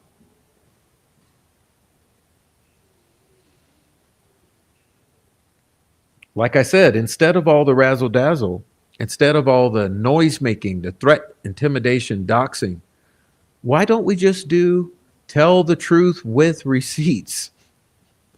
Wouldn't it be much easier? I mean, especially if you did nothing wrong, you've got nothing to hide. Let's say, Andy Baldwin, you did nothing wrong. You got nothing to hide. Produce the receipts. Carol Weinecke, Michael Osbrook, produce the receipts. Angela, Luke, all the mean girls, produce receipts.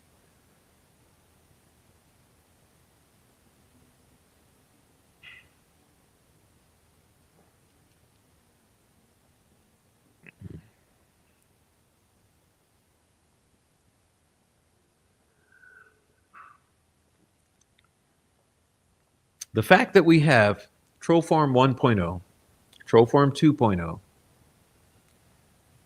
together, pulling the razzle-dazzle, it's sad.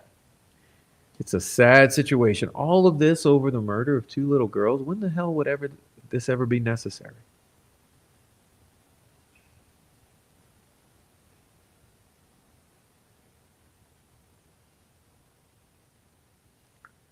I know this. It's funny how they turn this shit around on people because listen. Now you guys know, I just want you to put yourself in my shoes for a minute. Okay, let's do a thought experiment. Imagine, if you will, that I had been the force behind all of this. Okay, imagine. Let's start over. Hit the reset button. Rewind. Imagine if it was my website. Imagine if it was my website that this video got released on.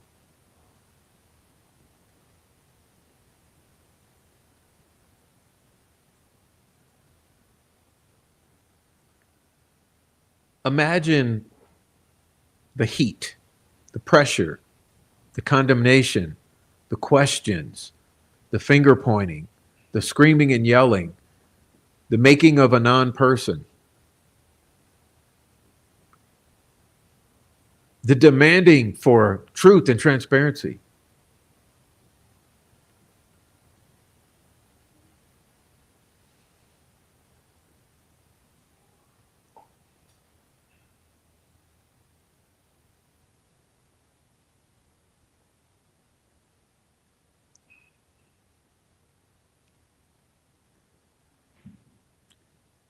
And this is what I mean. This is what I mean. The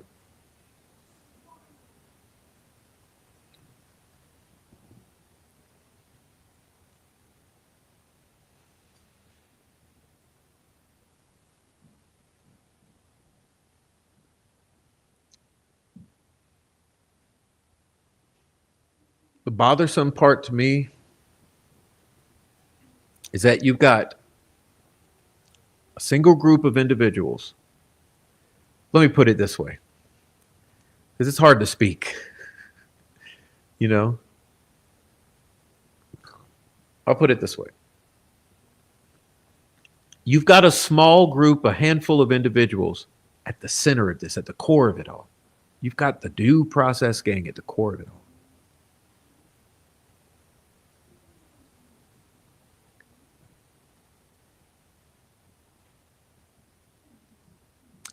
So they were behind so much fuckery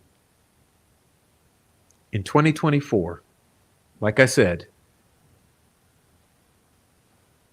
potentially caused a disaster scenario for the defense. I mean, have we all forgotten how bad this was for the defense? You know? You see?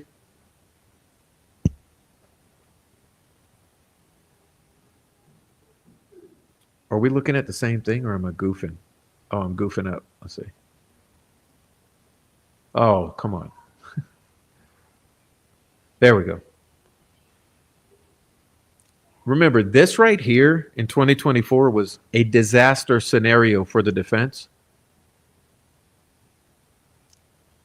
It included leaks, bad behavior, shifty shit behind the scenes.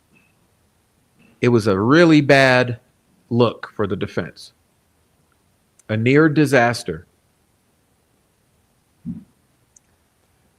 The same group of people suddenly release video from Discovery on an anonymous website attributed to the defense. Then, same group become part of a contract, which I don't even think I have here today. Do I have that thing? I don't have it. You don't need to see it though. Well, shit. Might as well. Hold on. Can I pull that up?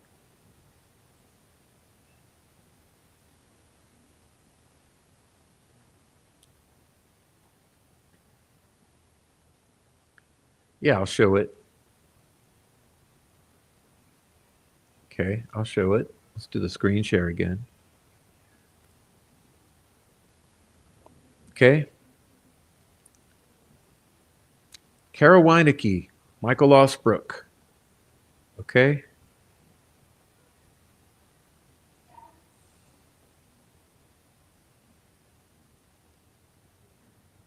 Non-disclosure agreements from anyone who becomes involved in the post-conviction investigation. That's the YouTubers. That's the due process gang. Hello. Look, Carol Weinecke, Michael Losbrook, due process gang.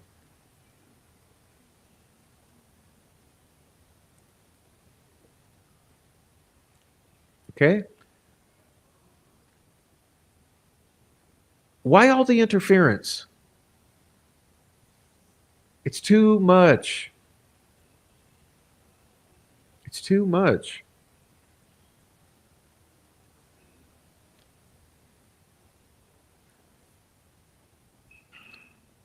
Trollform 2.0. And it's funny because then you had Trollform 1.0. Trollform 1.0 also claimed to have large portions of discovery. You do realize that, right? There were leaks on that side, right? There was illegal behavior on that side. There was the leaking of crime scene photos on that side. There was the purchasing of discovery materials on that side, or on both sides.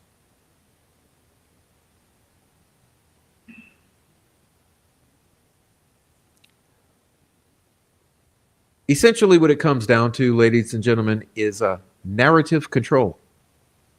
This is why you were not allowed to ask the questions that were organic in nature regarding all of this. Right? This was why the disproportionate response to reasonable questions. Someone would say, hey, no reasonable questions.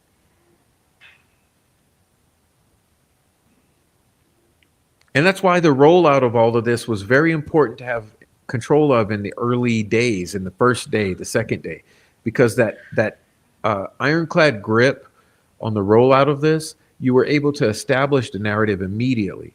And you say, don't ask this, don't ask this, don't think this, don't think that, don't say this, don't say that. This is the approved speech on this. So anyway, like I said, that is my take on things this evening. So now I want to get into the chat because I think now I can put all this aside.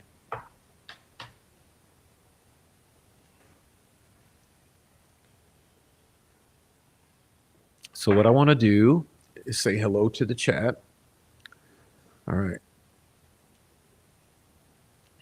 Oh, that's another point, Court of Public Opinion. Thank you for bringing that up. I did extend that invitation for questions, okay? I said, listen, all of you who have questions, who want to discuss, send a representative who is capable of discussion without yelling, without over talking, without gaslighting, and without anger. Send someone with all the questions and the discussion points. Let's talk. But we're not going to do it stupid style. Therefore, there's a whole lot of people who are not allowed. Okay. Basically, if I banned you tonight, you're not allowed.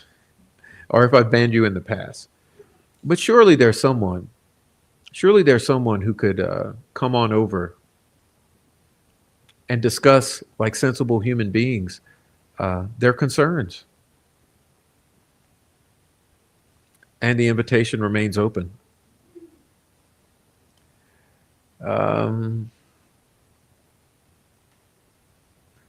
Anyway, let's see who we got here.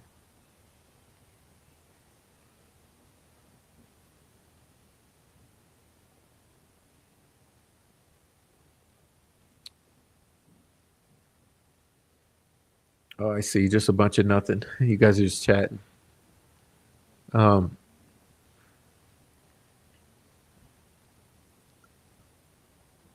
Thank you, Shelley. All right.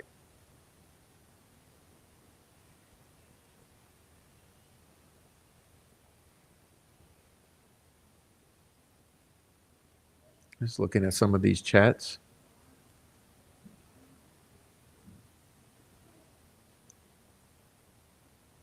All right.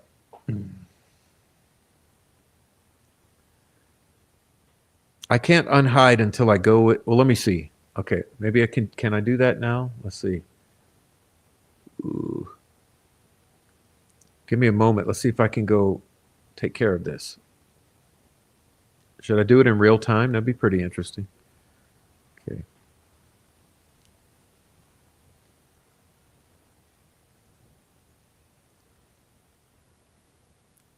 Let's go to Jennifer Hoff.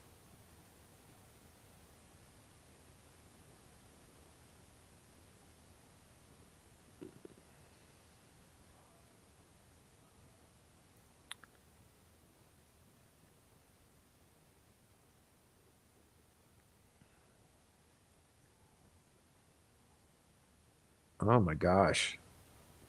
I've got 400 blocked on this channel, believe it or not. 400 blocked. That's what has been necessary to run this channel. Can you believe it? I got my block list is 400 long.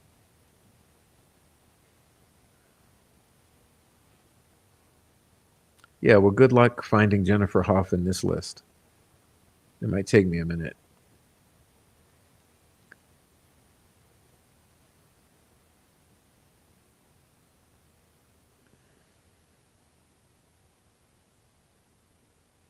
The 400 who are blocked are 90% troll farm. They're 10% the rejects. They're, I don't know, and a couple fucking knob polishers. How about that? Is that nice enough word?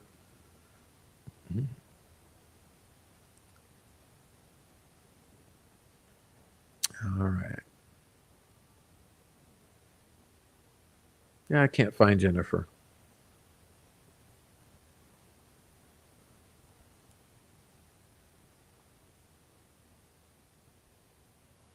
I don't know. I'm sorry I'm sorry whoever blocked her. Please don't block Jennifer. Maybe she's just timed out. I don't see her here.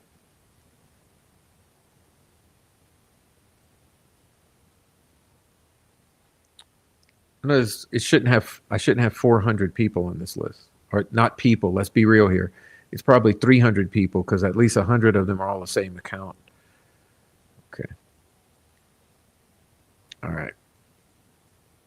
Yeah, 400 accounts blocked, which I would say is probably 300 trolls. Unless they each have 30 accounts, and then it's 100 trolls.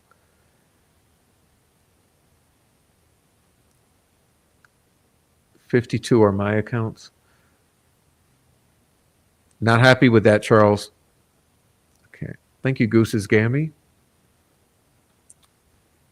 All right.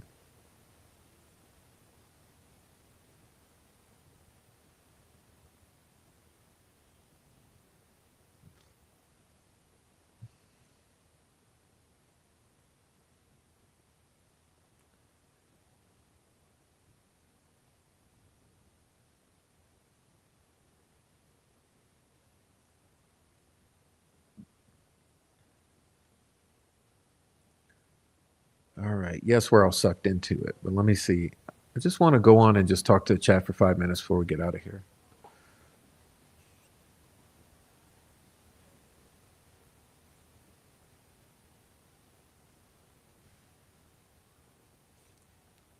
Oh, well, maybe I don't know how to untime out someone. I don't. Don't don't time her out though. But she's not on the block list that I could find. So that means she's not permanently blocked. Okay. Oh, she's just timed out. Well, hopefully she comes back. Sorry, Jennifer.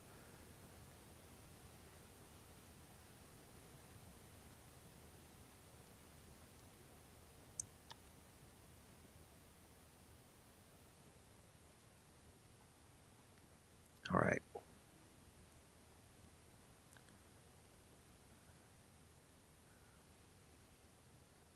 Yeah, no, serious. Who Some of the trolls will have 30 to 40, 50 accounts each. I mean, this is what they do. This is their life.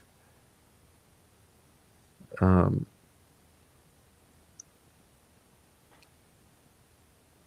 no, she probably got upset and left permanently, but hopefully she comes back around. Okay.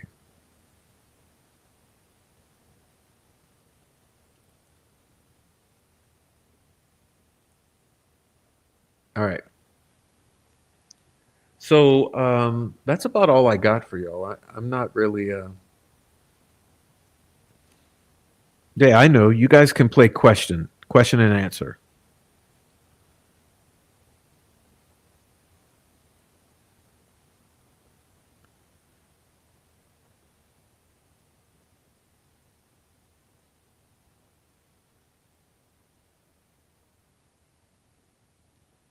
Question and answer.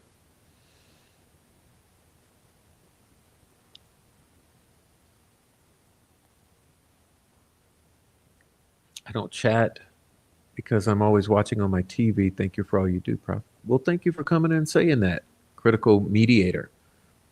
Thank you for coming and saying that. I appreciate it.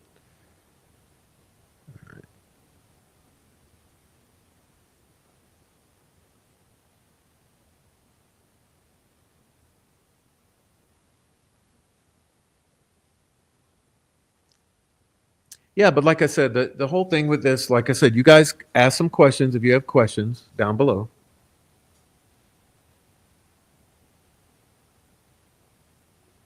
The whole thing with this is this could have been put out so quickly. And people like to gaslight. They say, what does it matter where it came from? Because it fucking matters what you all did. And now it really matters because you're saying there's some disagreement between yourselves and the defense attorneys. Okay? It's fucking sickening. If what you did was right, why is Andy Baldwin denying it now? Don't put it on me that I'm not making a big deal out of anything. You made a big deal out of it all. You still have not cleaned it up properly. And anytime you've come out, you've consistently changed your stories.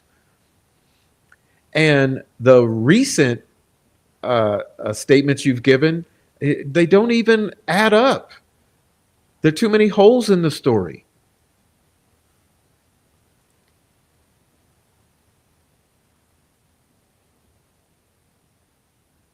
Where are the holes? Let me show you the holes.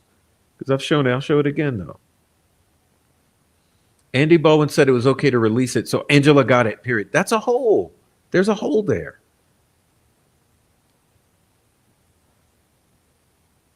It's a gaping hole. There's a couple holes in that whole thing, and that's supposed to be disclosure? Or are you just trying to shut everybody up by giving them what you think they want to hear? This is what I mean.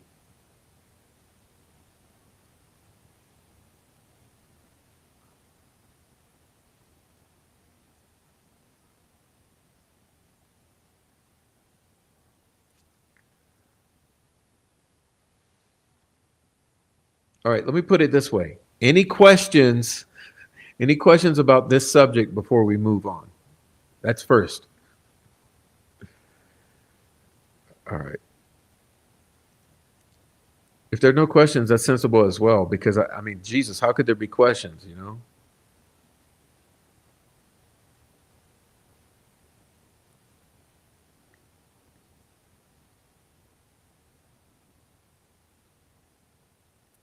Anyway, what these people don't understand is that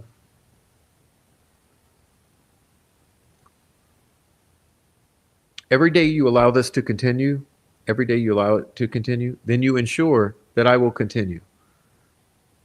So I'll keep going as long as it takes. In other words,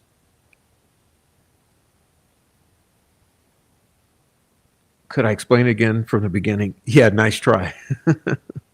Yes, I can explain how to listen to it from the beginning. Hit replay and go back to the beginning. I wanted to read something too before I leave. Let's see.